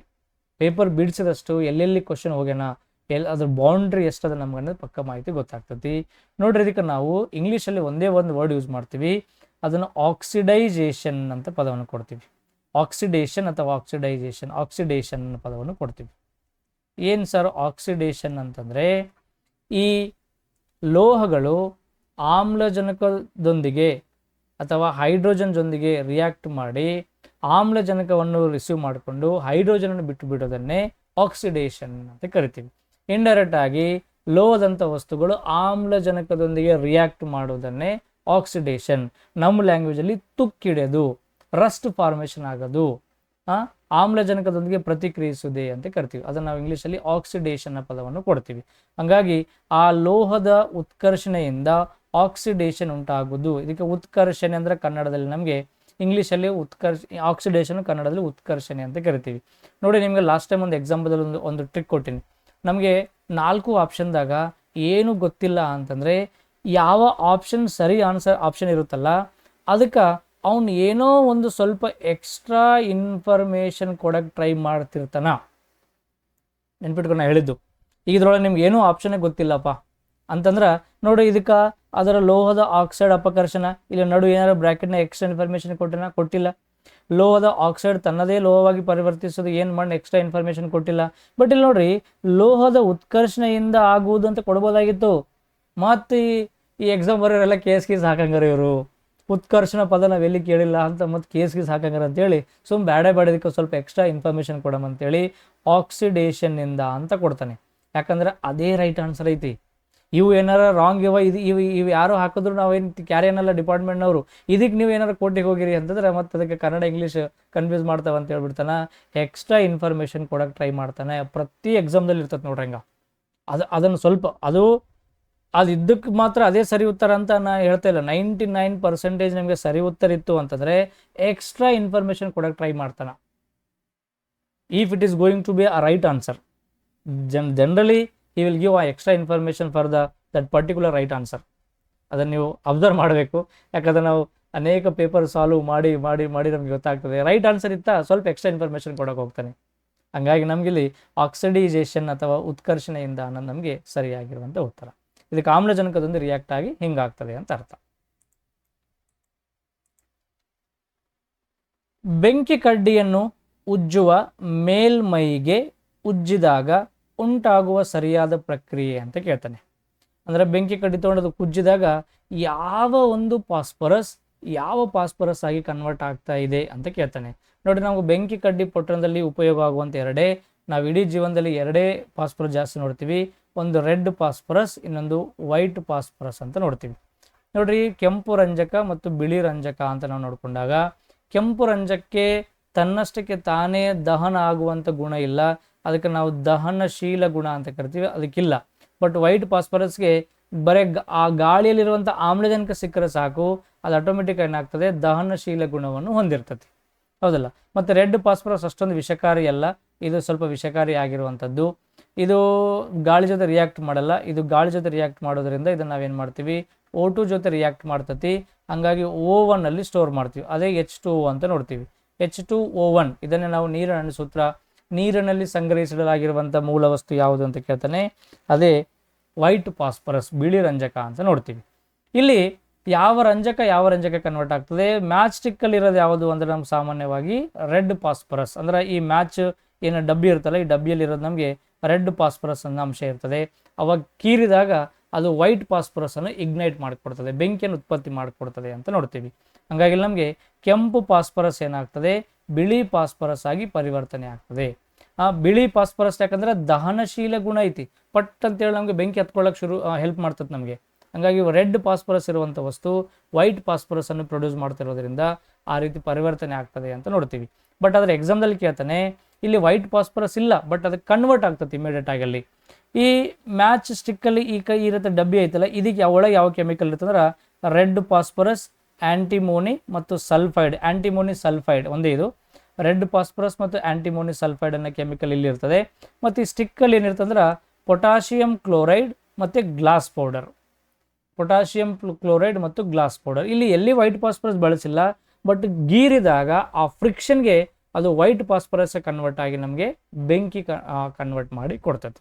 ಹಾಗಾಗಿ ಸರಿಯಾಗಿರುವಂಥ ಉತ್ತರ red phosphorus converted into white phosphorus ಅಂತ ನಾವು ನೆನ್ಪಿಟ್ಕೋಬೇಕು ಇಲ್ಲಿ. ಎಸ್, ನೋಡ್ರಿ, ಇದಂತೂ ತುಂಬ ರಿಪೀಟೆಡ್ ಆಗಿ ಬರ್ತಿರುವಂಥ ಕ್ವಶನ್. ಅನೇಕ ಎಕ್ಸಾಮ್ದಲ್ಲಿ ಇದ್ರ ಮೇಲೆ ಕ್ವಶನ್ ನಮಗೆ ರೈಸ್ ಮಾಡ್ತಾ ಇದ್ದಾನೆ. ಅದೇ ದ್ರವರಾಜ ಬಗ್ಗೆ ಸರಿಯಾದ ಹೇಳಿಕೆಯನ್ನು ಗುರುತಿಸಿ ಅಂತ ಕೇಳ್ತಾನೆ. ಅದು ಇಂಗ್ಲೀಷಲ್ಲಿ ನಾವು ಅಕ್ವಾ ರೇಜಿಯಾ, ಇದನ್ನು 2-3 ಹೆಸರು ಕೊಡ್ತೀನಿ. ಇದನ್ನು ನಾವು ರಾಯಲ್ ವಾಟರ್, ಇಂಗ್ಲೀಷದಲ್ಲಿ ಬರ್ಕೋಬೇಕು, ರಾಯಲ್ ವಾಟರ್ ಅಥವಾ ಕಿಂಗ್ಸ್ ವಾಟರ್ ಅಥವಾ ರಾಯಲ್ ವಾಟರ್ ಅಂತ ಕರಿತೀವಿ. ಕನ್ನಡದಲ್ಲಿ ಈ ರೀತಿ ದ್ರವರಾಜ ಅಂತ ಕರಿತೀವಿ. ಯಾವ ರಾಜ? ದ್ರವರಾಜ. ಏನು ಸರ್ ದ್ರವರಾಜ ಅಂತಂದರೆ, ನೋಡ್ರಿ, ಇದ್ರೊಳಗೆ ದ್ರವರಾಜ ಕೆಮಿಕಲ್ ಐತಲ್ಲ, ಅದನ್ನು ನಾವು ದ್ರವರಾಜ ಅಂತ ಕರಿತೀವಿ. ಇದ್ರೊಳಗೆ 2 ಆ್ಯಸಿಡ್ಸ್ ಅದಾವೆ ರೀ. ಇದ್ರೊಳಗೆ ಏನಂದ್ರೆ ಆ್ಯಸಿಡ್ಸ್ ಅದಾವೆ. ಒಂದು HCl ಅನ್ನೋ ಒಂದು ಆ್ಯಸಿಡ್ ಇದೆ, ಇನ್ನೊಂದು HNO3 ಅಂತ ಇದೆ. ಒಂದು ಹೈಡ್ರೋಕ್ಲೋರಿಕ್ ಆಮ್ಲ, ಇನ್ನೊಂದು ನೈಟ್ರಿಕ್ ಆಮ್ಲ. HNO3 ಅಂದರೆ ನೈಟ್ರಿಕ್ ಆಮ್ಲ ಅಂತ ಕರಿತೀವಿ. HCl ಮತ್ತು HNO3ನ ಮಿಶ್ರಣವನ್ನೇ ಅಕ್ವಾ ರೀಜಿಯಾ ಅಂತ ಕರಿತೀವಿ, ದ್ರವರಾಜ ಅಂತ ಕರಿತೀವಿ. ಸರ್, ಇದರೊಳಗೆ ಯಾವ್ದು ಎಷ್ಟೆಷ್ಟು ಪರ್ಸೆಂಟೇಜ್ ಇರುತ್ತಂದರೆ HCl 3 ಅನುಪಾತ ಇದ್ದರೆ ಅಕ್ವಾ ರೀಜಿಯದಲ್ಲಿ HNO3 1 ಅನುಪಾತ ಇರ್ತದೆ, ಪರ್ಸೆಂಟೇಜ್ ಅಲ್ಲ, ರೇಷೋ. ಅಂದರೆ ಟೋಟಲ್ ಇದು 4 ಲೀಟರ್ ಇತ್ತು ಅಂತಂದರೆ 3 ಲೀಟರ್ HCl ಇರ್ತದೆ, 1 ಲೀಟರ್ HNO3 ಇರ್ತದೆ. ಅವಾಗ ಇವೆರಡು ಸೇರಿದಾಗ ನಮ್ಗೆ ಏನು ತಯಾರಾಗ್ತದೆ, ಅಕ್ವಾ ರೀಜಿಯಾ ಅಂತ ತಯಾರಾಗ್ತದೆ. ಸರ್ ನೆನ್ಪಿಟ್ಕೊಳ್ಳೋಕೆ ಹೆಂಗೆ ಅಂತಂದರೆ HCl 1 2 3 3 ಆಲ್ಫಾಬೆಟ್ಸ್ ಅದಾವೆ, 3 ರೇಷೋ ಅಂತ ನೆನ್ಪಿಟ್ಕೊಳ್ಳಿ. ಮತ್ತು HNO3 ನಮಗಿಲ್ಲಿ 4 ಅಂತ ಬಿಟ್ಟು 4 ಅಂತ ತಿಳ್ಕೊಬಾರ್ದು, ಒಂದೇ ಇರ್ತೈತಿ. ಯಾವುದು 3 ಅನ್ನೋದು ನಿಮಗೆ ಕನ್ಫ್ಯೂಸ್ ಆಗ್ತದೆ. ಒಂದೇ ಐತಿ, HNO3 ಒಂದೇ, ಬಟ್ HCl3ನ HNO3 ಅಂತಾರೆ 3 ಆಲ್ಫಾಬೆಟ್ ಇದ್ದು 3 ರೇಷೋ ಅಂತ ತಿಳ್ಕೊಡ್ರಿ. HCl ನೋಡ್ರಿ, ಹೆಂಗಾರ ಮಾಡಿ ನೌಕರಿ ಬೇಕಾಗೈತೆ ನಮ್ಗೆ. ಏನು ಬೇಕಾಗೈತಿ, ನೌಕರಿ ಬೇಕು. ಏನಾರ ನಾಟಕ ಮಾಡಬೇಕು, ಏನಾರ ಕೋಡಿಂಗ್ ಮಾಡ್ಕೋಬೇಕು, ಜನ ನಮ್ಮ ನೋಡಿ ಹುಚ್ಚರನ್ಬೇಕು. ಹುಚ್ಚರನ್ಬೇಕು, ಹುಚ್ಚಾಗಿ ಒಂದಿನ ಹೀರೋ ಹೋಗ್ಬೇಕಾಗ್ತದೆ ಮನೆಗೆ. ನೌಕರಿ ಬೇಕಾದ್ರೆ ಹುಚ್ಚರು ಅನ್ಸ್ಕೋಬೇಕು, ಬಯಸ್ಕೋಬೇಕು, ಉಳಿಸ್ಕೋಬೇಕು. ಬೇಡವೆಲ್ಲ ಭಾಳ ದೊಡ್ಡ ಮೋಟಿವೇಶನ್ ಐತಿ. ಬಟ್ ಹೋದ್ರೆ ನೌಕರಿ ಇಲ್ಲ ಅಂದ್ರೆ ಭಾಳ ಹೈರಾಣ ಐತಿ ಜೀವನ. ಯಾವ ಕಾರ್ಪೊರೇಟ್ ಕಂಪನಿಗಳಲ್ಲಿ ಲೈಫ್ ಇಲ್ಲ, ಗೌರ್ಮೆಂಟ್ ಜಾಬ್ ಸೆಕ್ಯೂರ್ ಐತಿ, ಎಲ್ಲ ಫ್ಯಾಮ್ಲಿ ನಮ್ಮ ಮೇಲೆ ಡಿಪೆಂಡ್ ಐತಿ. ಗೊತ್ತು ನಿಮಗೆ, ಎಲ್ಲ ಮನಿ ಮಠ ಬಿಟ್ಟು ಎಷ್ಟೋ ಸುಮಾರು ವರ್ಷದಿಂದ ಓದ್ತಾ ಇರುವಂಥ ಆಸ್ಪಿರೆಂಟ್ಗಳಿದ್ವಿ. ನಾವು ಸಹಿತ 5-6 ವರ್ಷ ಧಾರವಾಡದಲ್ಲಿದ್ದು ಸುಮಾರು ವರ್ಷ ಸ್ಟ್ರಗಲ್ ಮಾಡಿ ಸುಮಾರು ಎಕ್ಸಾಮ್ ಕ್ರ್ಯಾಕ್ ಮಾಡಿಕೊಂಡು ನಮ್ಗೆ ಇಷ್ಟವಾಗಿರುವಂಥ ಪ್ರೊಫೆಷನ್ ಲೈಫ್ ಎಂಜಾಯ್ ಮಾಡ್ತಾ ಇದ್ದೀವಿ. ಒಂದಿನ ಟೈಮ್ ಹೋಗ್ತೈತಿ, ಸ್ವಲ್ಪ ಟೈಮ್ ಬೇಕು. ಯಾವುದೇ ಕಾಂಪಿಟೇಟಿವ್ ಎಕ್ಸಾಮ್ ತಿಂಗಳಲ್ಲಿ ವರ್ಷಗಳಲ್ಲಿ ಕ್ಲಿಯರ್ ಮಾಡೋದಲ್ಲ. It takes longer time, it takes around 3 to 4 years ಬೇಕೇ ಬೇಕು ಸಮಯ. ನೀವು ಒಳಗಡೆ ಏನು ಪಕ್ವ ಆಗ್ಬೇಕು ನೀವಲ್ಲಿ. ಎಕ್ಸಾಮ್ ಬರೆದು ಫೇಲ್ ಆಗಿ ಪಾಯಿಂಟಲ್ಲಿ ಹೋಗಿ ಅಳಬೇಕು, ಖರ್ಚು ತೊಯ್ಬೇಕು, ಮಾನಸಿಕ ಆಗಬೇಕು. ಮಾನಸಿಕ ಆದರೆ ನೌಕರಿ ಆಗ್ತದೆ ನೋಡ್ರಿ, ಮಾನಸಿಕ ಆಗಿಲ್ಲ ನೌಕರಿ ಆಗಲ್ಲ. ಅಳಬೇಕು, ಯಾರಿಗೆ ಗೊತ್ತಿಲ್ಲ ಬಾತ್ರೂಮ್ನಾಗ ಅಳ್ಕೊತ ಕುಂದಿರ್ತು ನೋಡ್ರಿ. ಬಾತ್ರೂಮ್ನಾಗ ಸ್ನಾನ ಮಾಡೋಕೆ ಹೋಗಿ 5 ನಿಮಿಷ ಬರೋ 1 ತಾಸು ಕುಂದಿರ್ಬೇಕು ಬಾತ್ರೂಮ್ನಾಗೆ. ಸ್ನಾನ ಮಾಡಿದ್ದು ಗೊತ್ತಾಗಬಾರ್ದು, ಹತ್ತಿದ್ದು ಗೊತ್ತಾಗಬಾರ್ದು, ಅವಾಗ ನೌಕರಿ ಆಗ್ತದೆ ನಮ್ಗೆ. ಅಲ್ಲಿ ತನಕ ಆಗಕ್ಕೆ ಸಾಧ್ಯನಿಲ್ಲ. ಯಾರದೇ ನೌಕರಿ ತೊಗೊಳ್ಳೋದು, ನೌಕರಿ ಇಂಪಾರ್ಟೆಂಟು. ಸಣ್ಣ ನೌಕರಿ ದೊಡ್ಡ ನೌಕರಿ ಇಂಪಾರ್ಟೆಂಟ್ ಇಲ್ಲ. ನೀವು ಪೊಲೀಸ್ ಕಾನ್ಸ್ಟೇಬಲ್ ಆಗಲಿ, ನೀವು KS ಆಫೀಸರ್ ಆಗಲಿ, ನೌಕರಿ ಎಲ್ಲರೂ ಸರ್ಕಾರದ ಗುಲಾಮರು ನಾವು. ಸೊ ಹಾಗೆ ನೌಕರಿ ಇಂಪಾರ್ಟೆಂಟ್ ಐತಿ. ನಮ್ಮ ಮೇಲೆ ಭಾಳ ಜನ ಡಿಪೆಂಡೆನ್ಸ್ ಅದಾರ. ಅಪ್ಪ ಅಮ್ಮ ಎಲ್ಲ ನಿಮ್ಮ ಮೇಲೆ ನಿಮ್ಮ ಸಲ ಕಾಯ್ತಾ ಇದ್ದಾರೆ ಮನೆಯಲ್ಲಿ. ಜಲ್ದಿ ನೌಕರಿ ತೊಗೋಬೇಕು, ಪಟ್ಟಂತ ನೌಕರಿ ಇರಬೇಕು, ಜಲ್ದಿ ಲಗ್ನ ಆಗಬೇಕು, ಲೈಫ್ ಎಂಜಾಯ್ ಮಾಡೋಕ್ಕೆ, ಪಟ್ಟ ಸತ್ತೋಗ್ಬೇಕು. ಜೀವನದಲ್ಲಿ ಏನೂ ಇಲ್ಲ, ಇಷ್ಟೇ ಇರೋದೇ ಒಂದು ಆಯ್ತು. ಗೊತ್ತಿಲ್ಲ, WHO ಮೊನ್ನೆ ಹೇಳಿನ 68 ವರ್ಷಕ್ಕೆ ಬಂದುಬಿಟ್ಟು ನಾವು 100ರಿಂದ 68 ಬಂದುಬಿಟ್ಟು ಸರಾಸರಿ ವರ್ಷ 68 ನಾವು ಗಂಡು ಮಕ್ಕಳದು. ಈ ನೌಕರಿದಾಗ ಚಿಂತೆ ಮಾಡಿ ಅರ್ಧ ಸತ್ತೇ ಹೋಗ್ಬಿಟ್ಟಿರ್ತೀವಿ ನಾವು. ಹಾಗೆ ಜಲ್ದಿ ನೌಕರಿ ತಗೋರಿ, ಲೈಫ್ ಎಂಜಾಯ್ ಮಾಡಿರಿ. ನೋಡಿ, ಇಲ್ಲಿ ಅಕ್ವಾ ರೀಜಿಯವನ್ನು ಏನಕ್ಕೆ ಯೂಸ್ ಮಾಡ್ತೀವಿ ಸರ್ ಅಂತಂದರೆ, ಅತಿ ಬೆಲೆ ಬಾಳುವ ಲೋಹಗಳಾಗಿರುವಂಥ ಗೋಲ್ಡ್, ಪ್ಲಾಟಿನಮ್, ಸಿಲ್ವರ್ನಂಥ ವಸ್ತುಗಳನ್ನು ಕರಗಿಸೋಕೆ ಯೂಸ್ ಮಾಡ್ತೀವಿ. ಸರ್ ಯಾಕೆ ಬೆಂಕಿ ಕೊಟ್ಟು ಕಾಯಿಸ್ಬೋದಾಗಿತ್ತಲ್ರಿ ಅಂತಾರೆ, ಹಂಗೂ ಬರ್ತದ್ರಿ. ಬಟ್ ಅದರ ಬೆಂಕಿ ಕೊಟ್ಟು ಕಾಯಿಸೋದ್ರಿಂದ ಈ ಕಡೆ ಬೆಂಕಿ ವೇಸ್ಟಾ, ಮತ್ತು ಇಲ್ಲಿ ಕಾಯ್ದಾಗ ಇದು ಗೋಲ್ಡ್ ಎಲ್ಲ ಲಿಕ್ವಿಡ್ ಆಗಿ ಹಿಂಗೆ ಪಾತ್ರೆಗೆಲ್ಲ ಅಂಟಿಕೊಂಡ್ಬಿಟ್ಟು ನಮಗೆ ವೇಸ್ಟೇಜ್ ಭಾಳ ಆಗ್ತದೆ. ಗೊತ್ತಲ್ಲ, ಮೊದಲೇ ಒಂದು ಗ್ರಾಮಿಗೆ 15,000 ಐತಿ. ನಮ್ಮ ಒಂದು ತಿಂಗಳ ಪಗಾರ್ಲಿಂದ 1-2 ಗ್ರಾಮ್ ಗೋಲ್ಡ್ ಖರೀದಿ ಮಾಡೋಕ್ಕಾಗಲ್ಲ ನಮಗೀಗ. 50,000 ಪಗಾರ ಇತ್ತಂದ್ರೆ ನಿನಗೆ ಮ್ಯಾಕ್ಸಿಮಮ್ 3 ಗ್ರಾಮ್ ಗೋಲ್ಡ್ ಬರ್ತೈತೆ ಅಷ್ಟೇ. ಅಂಥದ್ರೊಳಗೆ ಹೋಗಿ ನೀವು ಬೆಂಕಿ ಹಾಕಿ ಕಾಯಿಸ್ಬಿಟ್ಟಿದ್ರೆ ಮುಗಿದು ಕತ್ತಿ ಅದರದು. ಹಂಗಾಗಿ ಹೆಂಗೆ ಕಾಯಿಸಲ್ರಿ, ಹಿಂಗೆ ಭಾಳ ಸಿಂಪಲ್ ಮೆಥಡ್ಲಿಂದ ಏನು ಮಾಡ್ತಾರೆ, ಅದನ್ನು ಮೆಲ್ಟ್ ಮಾಡಿಬಿಡ್ತಾರೆ. ಹೌದಾ? ಇಷ್ಟೆಲ್ಲ ತಿಳ್ಕೊಂಡ ಮೇಲೆ ನಾವೀಗ ಆನ್ಸರ್ ಮಾಡ್ಬೋದು. ಇದು ರಾಜಮನೆತನದವರು ಮಾತ್ರ ಕುಡಿಯುವ ಸಲುವಾಗಿ ಬಳಸುತ್ತಿದ್ದಿರೋ ನೀರು. ನೋಡ್ರಿ, ಫಸ್ಟ್ ಆಪ್ಷನ್ ಭಾಳ ಮಂದಿ ಕ್ಲಿಕ್ ಮಾಡ್ತೀವಿ, ಅಲ್ರಿ ಇದು. ಇದು ಚಿನ್ನ ಮತ್ತು ಪ್ಲಾಟಿನಮ್ ಅನ್ನು ಕರಗಿಸುತ್ತದೆ, ಸರಿ ಇದೆ. ಇದು ಕಟು ಕ್ಷಯಕಾರಿಯಾಗಿದೆ, ಅಂದರೆ ಕರೋಸಿವ್ ಅಂದ್ರೆ ಅರ್ಥ ಏನು, ಅದರ ಒಂದು ಮೆಟಲ್ ಇತ್ತು, ಅದ್ರ ಮೇಲೆ ಆ್ಯಸಿಡ್ ಹಾಕಿದಾಗ ಅದ್ರ ಮೇಲ್ಪದರಿಂದ ಕೊಚ್ಕೊಂಡು ಹೋಗ್ಬಿಟ್ಟು ಅದನ್ನು ಮೆಲ್ಟ್ ಮಾಡಿಸುವಂಥ ಗುಣ. ಹೌದು, ಕರೋಸಿವ್ ಗುಣ ಹೊಂದಿದೆ, ಹಾಗಾಗಿನೇ ಮೆಲ್ಟ್ ಆಗ್ತಿತ್ತು. ಮತ್ತು ಇದು ಹೊಗೆಯಾಡುವ ದ್ರವ, ಫ್ಯೂಮಿಂಗ್ ಗ್ಯಾಸ್ ಅಂತ ಕರಿತೀವಿ. ಹೊಗೆ ಅಂದ್ರೆ ಫ್ಯೂಮಿಂಗ್ ಕೊಡೋದು, ಫ್ಯೂಮಿಂಗ್ ಗ್ಯಾಸ್ ಅಂತ ಕರಿತೀವಿ. ಫ್ಯೂಮಿಂಗ್ ಅಂತ ನೋಡ್ತಾ ಇದ್ರಲ್ಲ, ಈ ಟೆಸ್ಟ್ ಬಲ್ಲಿಂಗ ಇದು ಹಾಕಿದ ತಕ್ಷಣ ಆ ಗೋಲ್ಡ್ ಮತ್ತು ಆ ಲಿಕ್ವಿಡ್ ರಿಯಾಕ್ಷನ್ ಆಗಿ ನಿಧಾನವಾಗಿ ಸಣ್ಣ ಹೊಗೆ ಬರೋಕ್ಕೆ ಶುರು ಆಗ್ತೈತಿ. ಇಲ್ಲಿ ವೈಟ್ ಹೊಗೆ ಬರುತ್ತಲ್ರಿ, ಇದೇ ಫ್ಯೂಮಿಂಗ್ ಗ್ಯಾಸ್ ಅಂತ ಕರಿತೀವಿ. ಹೌದು, ಇದು ಹೊಗೆಯಾಡುವಂಥ ದ್ರವವಾಗಿದೆ. ಕರೆಕ್ಟ್. 3 ಸ್ಟೇಟ್ಮೆಂಟ್ಗಳು ಸಹಿತ ಸರಿಯಾಗಿದೆ, ಒಂದೇ ಒಂದು ರಾಂಗ್ ಆಗಿದೆ. ಇಲ್ಲಿ 2, 3, 4 ಸರಿಯಾಗಿದ್ದಾವೆ, 1 ಮಾತ್ರ ತಪ್ಪಾಗಿದೆ. 2, 3, 4 ಸರಿಯಾಗಿದ್ದಾವೆ, 1 ಮಾತ್ರ ತಪ್ಪಾಗಿದೆ. ನಮಗೆ ಸರಿಯಾದ ಹೇಳಿಕೆಗಳು ಅಂತಾನೆ, ಹಂಗಾಗಿ 2, 3, 4 ಹೇಳಿಕೆಗಳು ಸರಿಯಾಗಿವೆ. Option 3 is the right answer. ಅರ್ಥ ಆಗುತ್ತಾ? ಎಸ್. ಭೂಸ್ಥಿರ ಉಪಗ್ರಹದ ಕುರಿತು ತಪ್ಪು ಹೇಳಿಕೆ ಅಥವಾ ಹೇಳಿಕೆಗಳನ್ನು ಆಯ್ಕೆ ಮಾಡಿ. ತಪ್ಪು ಹೇಳಿಕೆ ಅಥವಾ ಹೇಳಿಕೆಗಳನ್ನು ಆಯ್ಕೆ ಮಾಡಿ. ನೋಡ್ರಿ, ಹಿಂಗ ಡೈರೆಕ್ಟ್ ಆಗಿ ಹೇಳಿಕೆಗಳನ್ನು ಅಂತ ಕೊಟ್ಟಿಲ್ಲ, ಇಲ್ಲಿ ಹೇಳಿಕೆ ಮತ್ತು ಹೇಳಿಕೆ ಅಂತ ಕೊಟ್ಟಿನ. ಅಂದ್ರೆ ಒಂದೊಂದ್ಸಲ ಒಂದೇ ಹೇಳಿಕೆ ತಪ್ಪಾಗಿರುವಂಥ ಸಾಧ್ಯತೆ ಇದೆ ಅಂತ ಲಿಂಕ್ ಕೊಡ್ತಾ ಇದೆ ನಮಗೆ. ಇವೆಲ್ಲ ಅಬ್ಸರ್ವ್ ಮಾಡ್ಬೇಕ್ರಿ. ಹೇಳಿಕೆ ಅಂತ ಕೊಡ್ಬೋದಾಗಿತ್ತು, ಹೇಳಿಕೆ ಒಂದೇ ಕೊಡ್ಬೋದಾಗಿತ್ತು. ಬಾರ್ ಕೊಟ್ಟು ಸ್ಟೇಟ್ಮೆಂಟ್ ಆರ್ ಸ್ಟೇಟ್ಮೆಂಟ್ಸ್ ಅಂತ ಕೊಡ್ತಾನೆ. ಅವಾಗ ಸ್ಟೇಟ್ಮೆಂಟ್ ಅಂದರೆ ಅರ್ಥ ಮಾಡ್ಕೋಬೇಕು, ಇದರಲ್ಲಿ ಕೆಲವೊಂದ್ಸಲ ಒಂದೇ ಹೇಳಿಕೆ ತಪ್ಪಾಗಿದೆ, ಮಿಕ್ಕಿದೆಲ್ಲ ಕರೆಕ್ಟ್ ಆಗಿದ್ದಾವೆ ಅನ್ನೋ ನಮಗೊಂದು ಇಂಟಿಮೇಷನ್ ಮಾಡ್ತಾನೆ ಅವನು. ಅದನ್ನು ಸಹಿತ ನಾವು ಅಬ್ಸರ್ವ್ ಮಾಡ್ಬೇಕು. ಏನು ಸರ್ ಭೂಸ್ಥಿರ ಉಪಗ್ರಹಗಳಂತರ ನಮ್ಮ ಭೂಮಿ ಐತಲ್ರಿ, ಭೂಮಿಯ ಈ ಸಮಭಾಜಕ ವೃತ್ತದ ಸುತ್ತ ತಿರುಗಕ ಬಿಟ್ಟಿರುವಂಥ ಸ್ಯಾಟಲೈಟ್ಗಳನ್ನೇ ಭೂಸ್ಥಿರ ಉಪಗ್ರಹಗಳು ಅಂತ ಕರಿತೀವಿ. ಈಗ ನಾವು ಇಂಗ್ಲೀಷ್ನಲ್ಲಿ ಜಿಯೋ ಸ್ಟೇಷನರಿ ಸ್ಯಾಟಲೈಟ್ಗಳು, ಜಿಯೋ ಸಿಂಕ್ರೋನಸ್ ಸ್ಯಾಟಲೈಟ್ಗಳು, ಜಿಯೋ ಸ್ಟೇಷನರಿ ಅಂತ ಕರಿತೀವಿ. ಕೇಳಿರ ನೀವು PSLV, GSLV ಅಂತ ಕೇಳಿರ? GSLV geo synchronous satellite launching vehicle, ಇಲ್ಲಿ ಪೋಲಾರ್ ಸ್ಯಾಟಲೈಟ್ ಲಾಂಚಿಂಗ್ ವೆಹಿಕಲ್ ಅಂತ ಕರಿತೀವಿ. ಅಂದ್ರೆ ಭೂಮಿಯ ಈ ಧ್ರುವದಿಂದ ಧ್ರುವಕ್ಕೆ ಓಡಾಡಕ್ಕೆ ಬಿಟ್ಟಿರುವಂಥ ಸ್ಯಾಟಲೈಟ್ಗಳನ್ನು ಪೋಲಾರ್ ಲಾಂಚಿಂಗ್ ಸ್ಯಾಟಲೈಟ್ಸ್ ಅಂತ ಕರಿತೀವಿ. ಇನ್ನು ಭೂಮಿಯ ಸಮಭಾಜಕ ವೃತ್ತದಲ್ಲಿ ತಿರುಗಾಡುವಂಥ ಸ್ಯಾಟಲೈಟ್ಗಳನ್ನು ನಾವು ಜಿಯೋ ಸ್ಟೇಷನರಿ ಸ್ಯಾಟಲೈಟ್ಗಳು ಅಂತ ಕರಿತೀವಿ. ಅವುಗಳ ಬಗ್ಗೆ ತಪ್ಪಾಗಿರುವಂಥ ಮಾಹಿತಿ ಅಥವಾ ಏನದ ನೋಡೋಣ. ಇಲ್ಲಿ ಇದರ ಕಾಲಾವಧಿಯು 24 ಗಂಟೆಗಳು ಅಂತಿದೆ. ಹೌದು, ಯಾಕಂದರೆ ಇಲ್ಲಿ ನಾವು ಭೂಮಿಯ ಸುತ್ತ ಒಂದು ಸ್ಯಾಟಲೈಟನ್ನು ಲಾಂಚ್ ಮಾಡಿದೀವಿ ಅಂತಂದರೆ ಇಲ್ಲಿಂದ ಶುರುವಾಗಿ ಕರೆಕ್ಟಾಗಿ ಭೂಮಿಯನ್ನು ಒಂದು ರೌಂಡ್ ಹಾಕ್ಕೊಂಡು ಮತ್ತು ಅದೇ ಜಾಗಕ್ಕೆ ಬರಬೇಕಾದ್ರೆ ಬರೋಬ್ಬರಿ 24 ತಾಸು ಬೇಕಾಗ್ತದೆ. ಯಾಕಂದರೆ ಭೂಮಿ ತನ್ನ ಸುತ್ತಲೂ ಎಷ್ಟು ಸಮಯ ಬೇಕಾಗ್ತದೋ ಹಂಗೆ ಆ ಒಂದು ಸ್ಯಾಟಲೈಟ್ ಭೂಮಿಯ ಸುತ್ತಬೇಕಾದ್ರೂ ಸಹಿತ ಅಷ್ಟೇ ಸಮಯ ತೆಗೆದುಕೊಳ್ಳುತ್ತದೆ, ಬರೋಬ್ಬರಿ 24 ಗಂಟೆ. ಸರಿಯಾಗಿದೆ. ಭೂಮಿಯ ಮೇಲ್ಮೈಯಿಂದ ಇದರ ಎತ್ತರ 36,000 ಕಿಲೋಮೀಟರ್ ಇದೆ ಅಂತದೆ. ಹೌದು, ಕರೆಕ್ಟ್ ಇದೆ.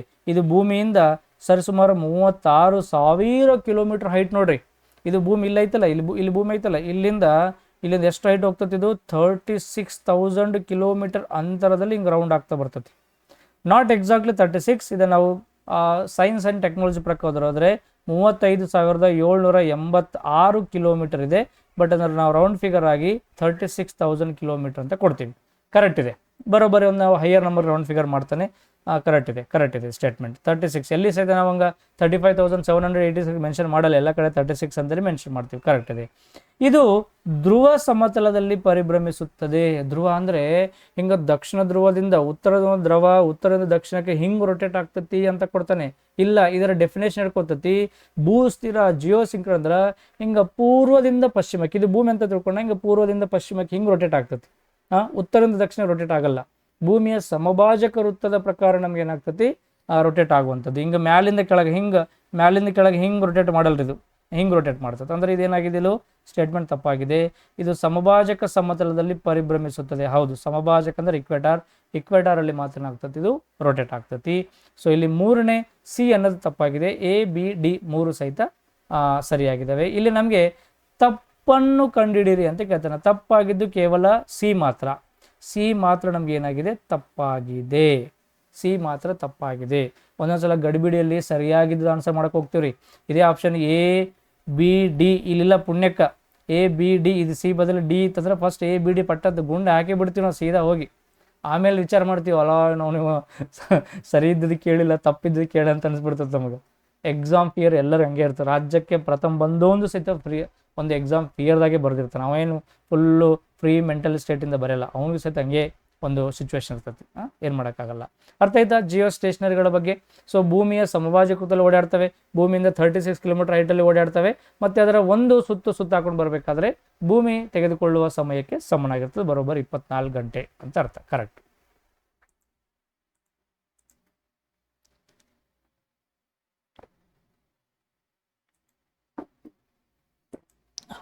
ನೋಡ್ರಿ, ಒಬ್ಬ ಮೋಟಾರು ಸೈಕಲ್ ಸವಾರ ತೀವ್ರ ತಿರುವನ್ನು ತೆಗೆದುಕೊಳ್ಳುವಾಗ ಒಳಗಡೆ ಬಾಗುತ್ತಾನೆ. ಈ ರೀತಿ ಮಾಡುವುದು ಅಂತ ಕೇಳ್ತಾನೆ. ಗೊತ್ತಲ್ಲ ನಿಮ್ಗೆ ಚೆನ್ನಾಗಿ ನೋಡ್ರಿ, ಕ್ಲಾಸಸ್ ಹೆಂಗದಾವೆ, ಅದು ಹೆಂಗೆ ತಿರುವು, ಮೋಟಾರ್ ಸೈಕಲ್ ಹೆಂಗೆ, ತಲೆನೇ ಕೆಡಿಸ್ಕೊಬೇಡ್ರಿ. ನಿಮ್ಗೆ ಫುಲ್ ಲೈವ್ ಆಗಿ ತೋರ್ಸಕತ್ತಾನೆ ಎಲ್ಲ ಎಕ್ಸಾಂಪಲ್ಸ್. ಯಾಕಂದರೆ ಹಿಂಗೆ ಇರೋದ್ರಿಂದನೇ ಬೇರೆ ಎಕ್ಸಾಂಪಲ್ ನಿಮಗೆ ಹೆಲ್ಪ್ ಆಗ್ತದೆ. ಯಾವಾಗಲೂ ಈ ಟೀಚಿಂಗ್ ಲರ್ನಿಂಗ್ ಮೆಟೀರಿಯಲ್ ನಮಗೆ ವಿಜುವಲೈಸೇಷನ್ ಮಾಡುತ್ತಾ ಓದೋದು ತುಂಬ ಈಸಿ, ನಮಗೆ ಹೆಚ್ಚು ದಿನ ನೆನಪುಳಿತೈತೆ. ಈಗ ನಿಮಗೆ ಅಪ್ಕಮಿಂಗ್ ಎಕ್ಸಾಮ್ಸು ಸ್ವಲ್ಪ ದಿನಗಳಿರೋದ್ರಿಂದ ಇವೆಲ್ಲ ರಿಪೀಟ್ ಮಾಡ್ತಾ ಹೋಗ್ರಿ. ಈ ಬಂದಿರುವಂಥ ಕ್ವಶನು ಯಾವ್ಯಾವ ಕಾನ್ಸೆಪ್ಟ್ ಎಲ್ಲ ನೋಡ್ಕೊಳ್ಳಿ, ನಿಮಗೆ ತುಂಬ ಅನುಕೂಲ ಆಗ್ತೈತಿ. ಸರ್ ನಮಗೆ ಸೈನ್ಸ್ ಕಷ್ಟ ಆಗ್ತಾಯಿದೆ, ಸೈನ್ಸ್ ನಮಗೆ ಓದ್ಕೊಳ್ಳೋಕೆ ಸ್ವಲ್ಪ ತುಂಬ ಅರ್ಥ ಆಗ್ತಿಲ್ಲ ಅಂತಂದರೆ ಅದಕ್ಕೊಂದು ಪರಿಹಾರ ಇದೆ. SB ಸೈನ್ಸ್ ಅಡ್ಡ ಅಂತ ಒಂದು ನಂದೇನು ಯೂಟ್ಯೂಬ್ ಚಾನಲ್ ಐತಲ್ಲ, ಇದೇ ಒಂದು ನಿಮಗೆ ಗೂಗಲ್ ಪ್ಲೇಸ್ಟೋರಲ್ಲಿ ಆ್ಯಪ್ ಸಿಗ್ತದೆ.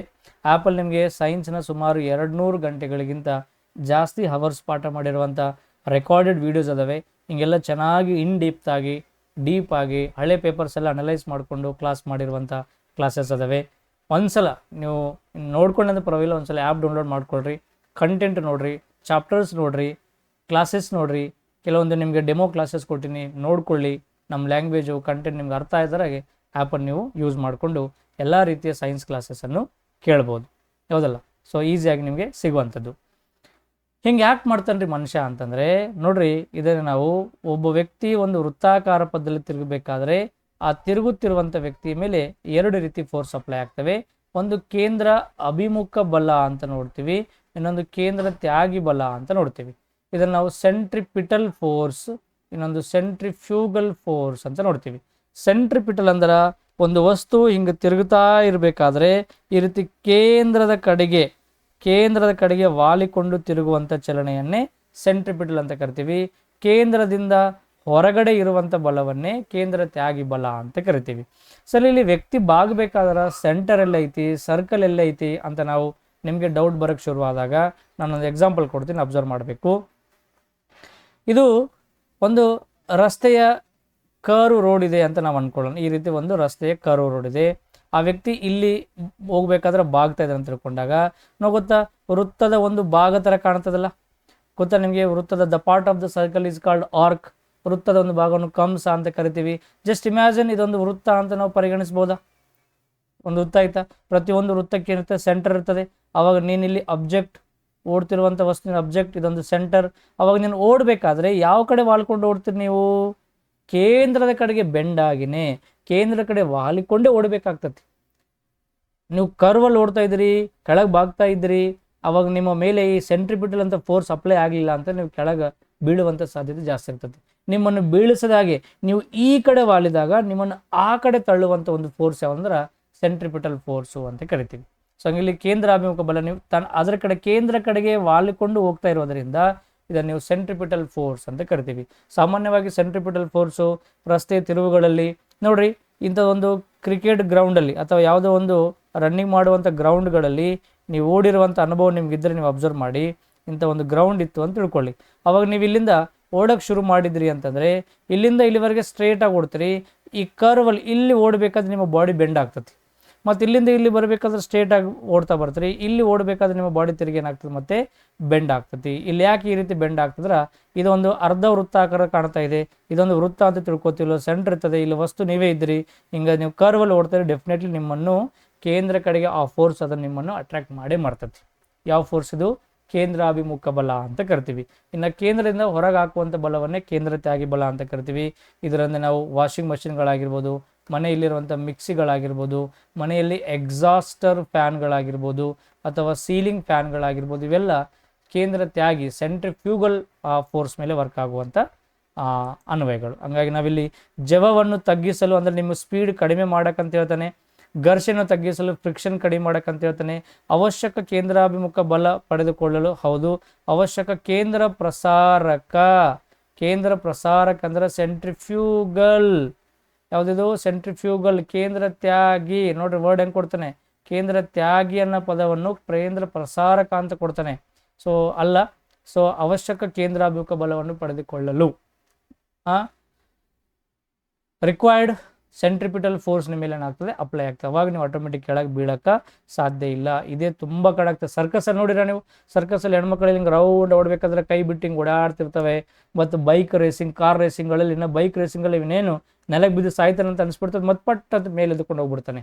ಸೊ ಇವೆಲ್ಲವುಗಳಲ್ಲಿ ನಮಗೆ ಅಪ್ಲೈ ಆಗೋದು ಸೆಂಟ್ರಿಪಿಟಲ್ ಫೋರ್ಸ್. ಸೊ ಒಂದು ವಸ್ತು ವೃತ್ತಾಕಾರ ಪದ್ಧತಿ ತಿರುಗಬೇಕಾದ್ರೆ ಕೇಂದ್ರದ ಕಡೆಗೆ ಆಕರ್ಷಿತವಾಗುವಂಥ ಬಲವನ್ನೇ ಕೇಂದ್ರಾಭಿಮುಖ ಬಲ ಅಂತ ನಾವು ಕರಿತೀವಿ. ಸೊ ಸರಿಯಾದ ಉತ್ತರ 3.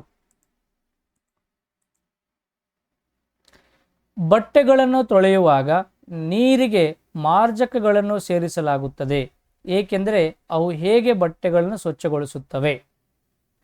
ನೋಡ್ರಿ, ಬಟ್ಟೆಗಳನ್ನು ಸ್ವಚ್ಛ ಮಾಡಬೇಕಾದ್ರೆ ಬರೀ ನೀರಿಂದ ಸ್ವಚ್ಛ ಮಾಡೋಕ್ಕಾಗಲ್ಲ. ಸಾಬೂನಿಂದ ಏನು ಮಾಡ್ತೀವಿ, ನಾವು ಸ್ವಚ್ಛ ಮಾಡ್ತೀವಿ.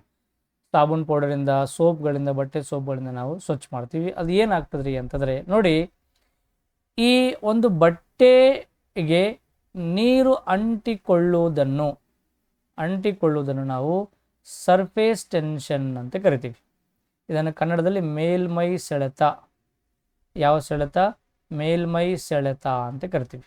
ಮೇಲ್ಮೈ ಆಕರ್ಷಣೆ, ಮೇಲ್ಮೈ ಸೆಳೆತ, ಮೇಲ್ಮೈ ಎಳೆತ ಅನ್ನೋ ಪದಗಳನ್ನು ಕೊಡ್ತೀವಿ. ಬಟ್ ಸಾಮಾನ್ಯ ನೀರಿಗೆ ಹೋಲಿಸಿದಾಗ ಸಾಬೂನಿನ ನೀರಿನ ಮೇಲ್ಮೈ ಸೆಳೆತ ಕಮ್ಮಿ ಇರ್ತೈತಿ. ಸರ್, ಇಷ್ಟಕ್ಕೂ ಮೇಲ್ಮೈ ಸೆಳೆತ ಅಂದ್ರೆ ಅರ್ಥ ಏನ್ರಿ? ಸ್ವಲ್ಪ ದೊಡ್ಡ ಕಾನ್ಸೆಪ್ಟು, ಆದಷ್ಟು ಬೇಗ ಎಕ್ಸ್ಪ್ಲೇನ್ ಮಾಡೋಕ್ಕೆ ಟ್ರೈ ಮಾಡ್ತೀನಿ, ನೋಡೋಣ. ಮೇಲ್ಮೈ ಸೆಳೆತ ಅಂದ್ರೆ ಏನಿಲ್ರಿ, ಇದೊಂದು ದ್ರವಗಳ ಗುಣ. It is a property of liquid. ಈ ದ್ರವದ ಗುಣ ಏನಾಗ್ತಂದ್ರೆ, ಈ ಒಂದು ದ್ರವವನ್ನು ಒಳಗಿರುವಂಥ ಕಣಗಳೆಲ್ಲನೂ ಸಹಿತ ಈ ರೀತಿ ಒಳಮುಖವಾಗಿ ಫೋರ್ಸನ್ನು, ಅಟ್ರಾಕ್ಷನ್ ಫೋರ್ಸನ್ನು ಹೊಂದಿರುವಂಥ ಒಂದು ಗುಣವನ್ನೇ ಮೇಲ್ಮೈ ಸೆಳೆತ ಅಂತ ಕರಿತೀವಿ. ಅಂದರೆ ಕಣಗಳು ಒಟ್ಟಾಗಿ ಕೂಡಿಕೊಂಡು ಇರುವ ಒಂದು, ಒಟ್ಟಾಗಿ ಕೂಡಲು ಬೇಕಾಗಿರುವಂಥ ಬಲವನ್ನೇ ನಾವು ಮೇಲ್ಮೈ ಸೆಳೆತ ಅಂತ ಕರಿತೀವಿ. ಆ ಮೇಲ್ಮೈ ಸೆಳೆತ ಕಮ್ಮಿ, ಜಾಸ್ತಿ ಇದ್ದಷ್ಟು, ಒಂದಕ್ಕೊಂದು ಕಣ ಇನ್ನು ಅಟ್ರಾಕ್ಟ್ ಮಾಡಿಕೊಂಡಷ್ಟು ಆ ದ್ರವದ ಸೈಜ್ ಅಥವಾ ಗಾತ್ರ ಏನಾಗ್ತದೆ, ಚಿಕ್ಕದಾಗ್ತದೆ ಅಂತ ಅರ್ಥ. ಇನ್ನು ಮೇಲ್ಮೈ ಸೆಳೆತ ಇಲ್ಲ, ಕಣಗಳನ್ನು ಒಟ್ಟಾಗಿ ಎಳ್ಕೊಳ್ಳುವಂಥ ಫೋರ್ಸ್ ಇಲ್ಲ ಅಂತಂದರೆ ಆ ದ್ರವದ ಗಾತ್ರ ಏನಾಗ್ತತಿ, ದೊಡ್ಡದಾಗ್ತತಿ. ಒಂದು ಸಿಂಪಲ್ ಎಕ್ಸಾಂಪಲ್ ನೋಡೋಣ. ನಿಮಗೆ ಪಾದರಸ ಗೊತ್ತಾ? ಪಾದರಸ ಮರ್ಕ್ಯೂರಿ ಅಂತ ಕರಿತೀವಿ. ಮರ್ಕ್ಯೂರಿ ನೋಡಿ ಯಾವಾಗಲೂ ನಮ್ಗೆ ಹಿಂಗ ಗೋಳಾಕಾರದಲ್ಲಿ ಸಿಗ್ತದೆ. ಮರ್ಕ್ಯೂರಿ ಕೈಯಲ್ಲಿ ಹಾಕಿ ಹಿಂಗೆ ಓಡಾಡಿಸಿ ನಿಮ್ಗೆ ರೌಂಡ್ ರೌಂಡ್ ರೌಂಡ್ ಓಡಾಡ್ತತಿ.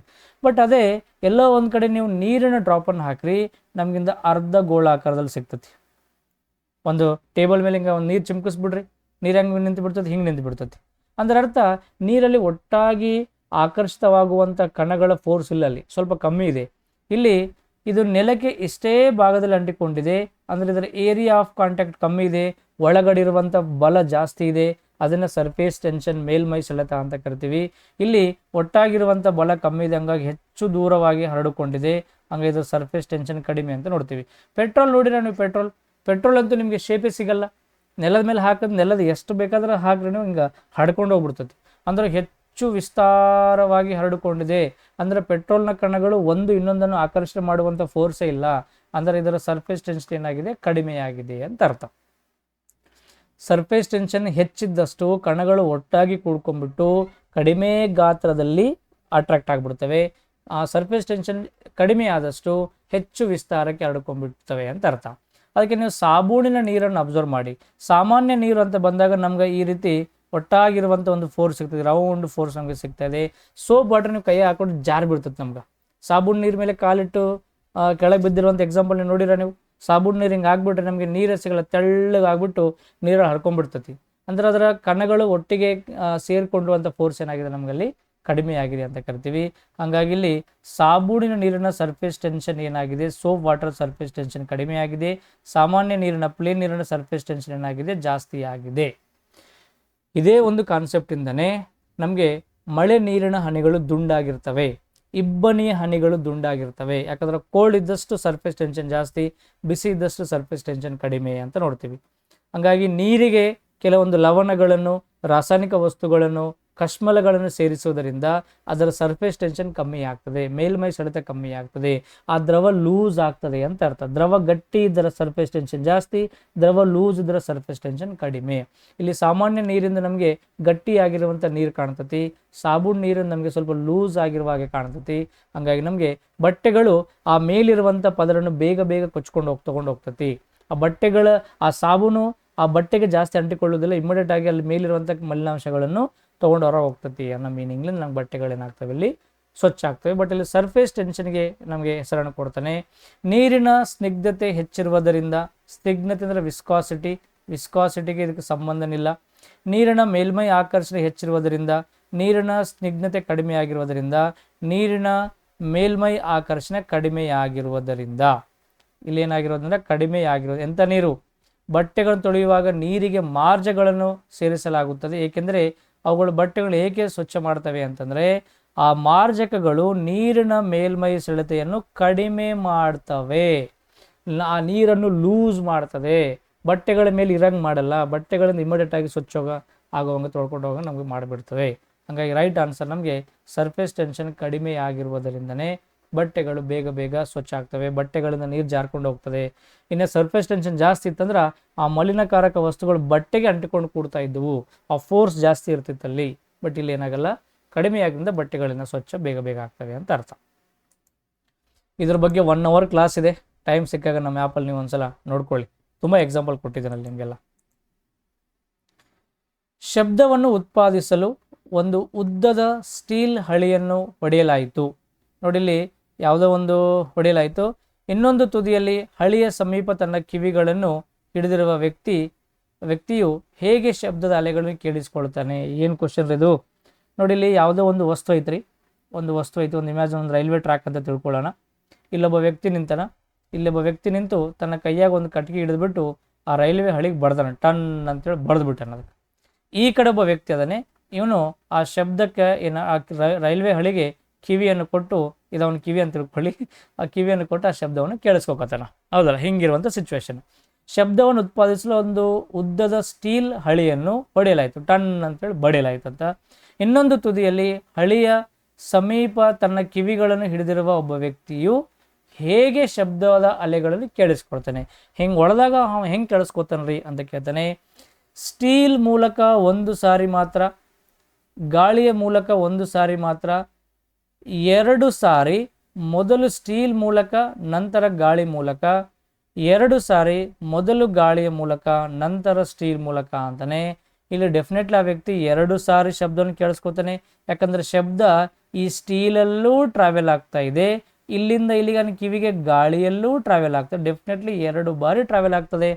ಬಟ್ ಮೊದಲು ಯಾವುದು ಎದಕ್ಕೆ ಬಡ್ದನವ? ಟನ್ ಅಂತೇಳಿ ಹಳಿಗೆ ಬಡ್ದನ. ಹಂಗಾಗಿ ಮೊದಲು ಈ ಸ್ಟೀಲಲ್ಲಿ ಟ್ರಾವೆಲ್ ಆಗಿ ಆಮೇಲೆ ಕಿವಿ ಇಟ್ಟಿರುವಂಥ ಇಲ್ಲಿಂದ ಇಲ್ಲಿಗೆ ಅವನಿಗೆ ಏನಾಗ್ತದೆ, ಶಬ್ದನ ಗಾಳಿ ಮುಖಾಂತರ ಕಿವಿಗೆ ಟ್ರಾನ್ಸ್ಫರ್ ಆಗ್ತದೆ. ಒಂದು ಸರ್ ಕಾಮನ್ ಸೆನ್ಸ್ ಆಗಿರುವಂಥ ಕ್ವಶನ್ ಇದೆ. ಡೆಫಿನೆಟ್ಲಿ 2 ಬಾರಿ ಕೇಳಿಸ್ಕೊತಾನೆ, ಮೊದಲು ಸ್ಟೀಲ್ ಮೂಲಕ ನಂತರ ಗಾಳಿ ಮೂಲಕ ಅಂತ ನಾವಿಲ್ಲಿ ಸರಿಯಾಗಿದೆ ಅಂತ ನೋಡ್ತೀವಿ. ಟನ್ ಅಂತ ಬಡ್ದಾಗ ಈ ಹಳಿಗಳ ಮುಖಾಂತರ ಹೋಗ್ಬೇಕಾದ್ರೆ ಈ 2 ಬಾರಿ ಶಬ್ದವನ್ನು ಕೇಳಿಸ್ಕೊತಾನೆ. ಕರೆಕ್ಟ್. ನೋಡ್ರಿ question 14th question, I think this the last question ಎಕ್ಸಾಮ್ದಲ್ಲಿ ನಿಮಗೆ ಕ್ವಶನು ಡೆಫಿನೆಟ್ಲಿ SI ಮಾನಗಳ ಮೇಲೆ ಮತ್ತು ವೈಜ್ಞಾನಿಕ ಇನ್ಸ್ಟ್ರೂಮೆಂಟ್ಗಳ ಮೇಲೆ, ವೈಜ್ಞಾನಿಕ ಉಪಕರಣಗಳ ಮೇಲೆ ಕ್ವಶನ್ ಕೇಳ್ತಾನೆ. ಯಾವುದು ಎನರ್ಜಿ ಏನು ಟ್ರಾನ್ಸ್ಪೋರ್ಟ್ ಮಾಡ್ತದೆ, ಕನ್ವರ್ಷನ್ ಮಾಡ್ತಾನೆ ಕೇಳ್ತಾನೆ. ವಿದ್ಯುತ್ ಮೋಟಾರ್ ಕೇಳಿರ ನೀವು, ಡೈನಾಮೋ ಮತ್ತು ಮೋಟಾರ್ ಕೇಳಿರ. ಡೈನಾಮೋ ಯಾಂತ್ರಿಕ ಶಕ್ತಿಯಿಂದ ವಿದ್ಯುತ್ ಶಕ್ತಿ ಮಾಡಿದ್ರೆ, ಮೋಟಾರ್ ಏನು ಮಾಡ್ತದೆ, ವಿದ್ಯುತ್ ಶಕ್ತಿಯಿಂದ ಯಾಂತ್ರಿಕ ಶಕ್ತಿಯಾಗಿ ಕನ್ವರ್ಟ್ ಮಾಡ್ತದೆ. ಸೊ ವಿದ್ಯುತ್ ಮೋಟಾರು ಅಂದ್ರೆ ವಿದ್ಯುತ್ ಶಕ್ತಿಯಿಂದ ಯಾಂತ್ರಿಕ ಶಕ್ತಿ. ಎಲ್ಲ ಐತ್ರಿ ವಿದ್ಯುತ್ನ ಯಾಂತ್ರಿಕ ಪರಿಣಾಮ, ವಿದ್ಯುತ್ನ ಪರಿಣಾಮ ಮೇಲೆ ಕೇಳೋಣ. ಓಕೆ ಯಾವ ಪರಿಣಾಮ ಮೇಲೆ ವರ್ಕ್ ಆಗ್ತತಿ ಅಂತ ಕೇಳ್ತಾನೆ. ಯಾವ ಪರಿಣಾಮ ಇದು?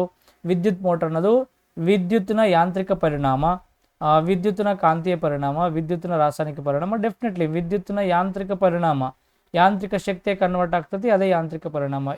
ನಮಗೆ 4 ಆಗ್ಬೇಕು ನೋಡ್ರಿ. ಎಲ್ಲ ಐತಿ A4 ಇಲ್ಲೊಂದಿದೆ, A4 ಇಲ್ಲೊಂದಿದೆ. ಡೆಫಿನೆಟ್ಲಿ ಮುಚ್ಕೊಂಡು ಇವೆರಡು ಅಲ್ಲ ಅಂತ ಟಿಕ್ ಮಾಡಿಬಿಟ್ರಿ, ಮುಗೀತು.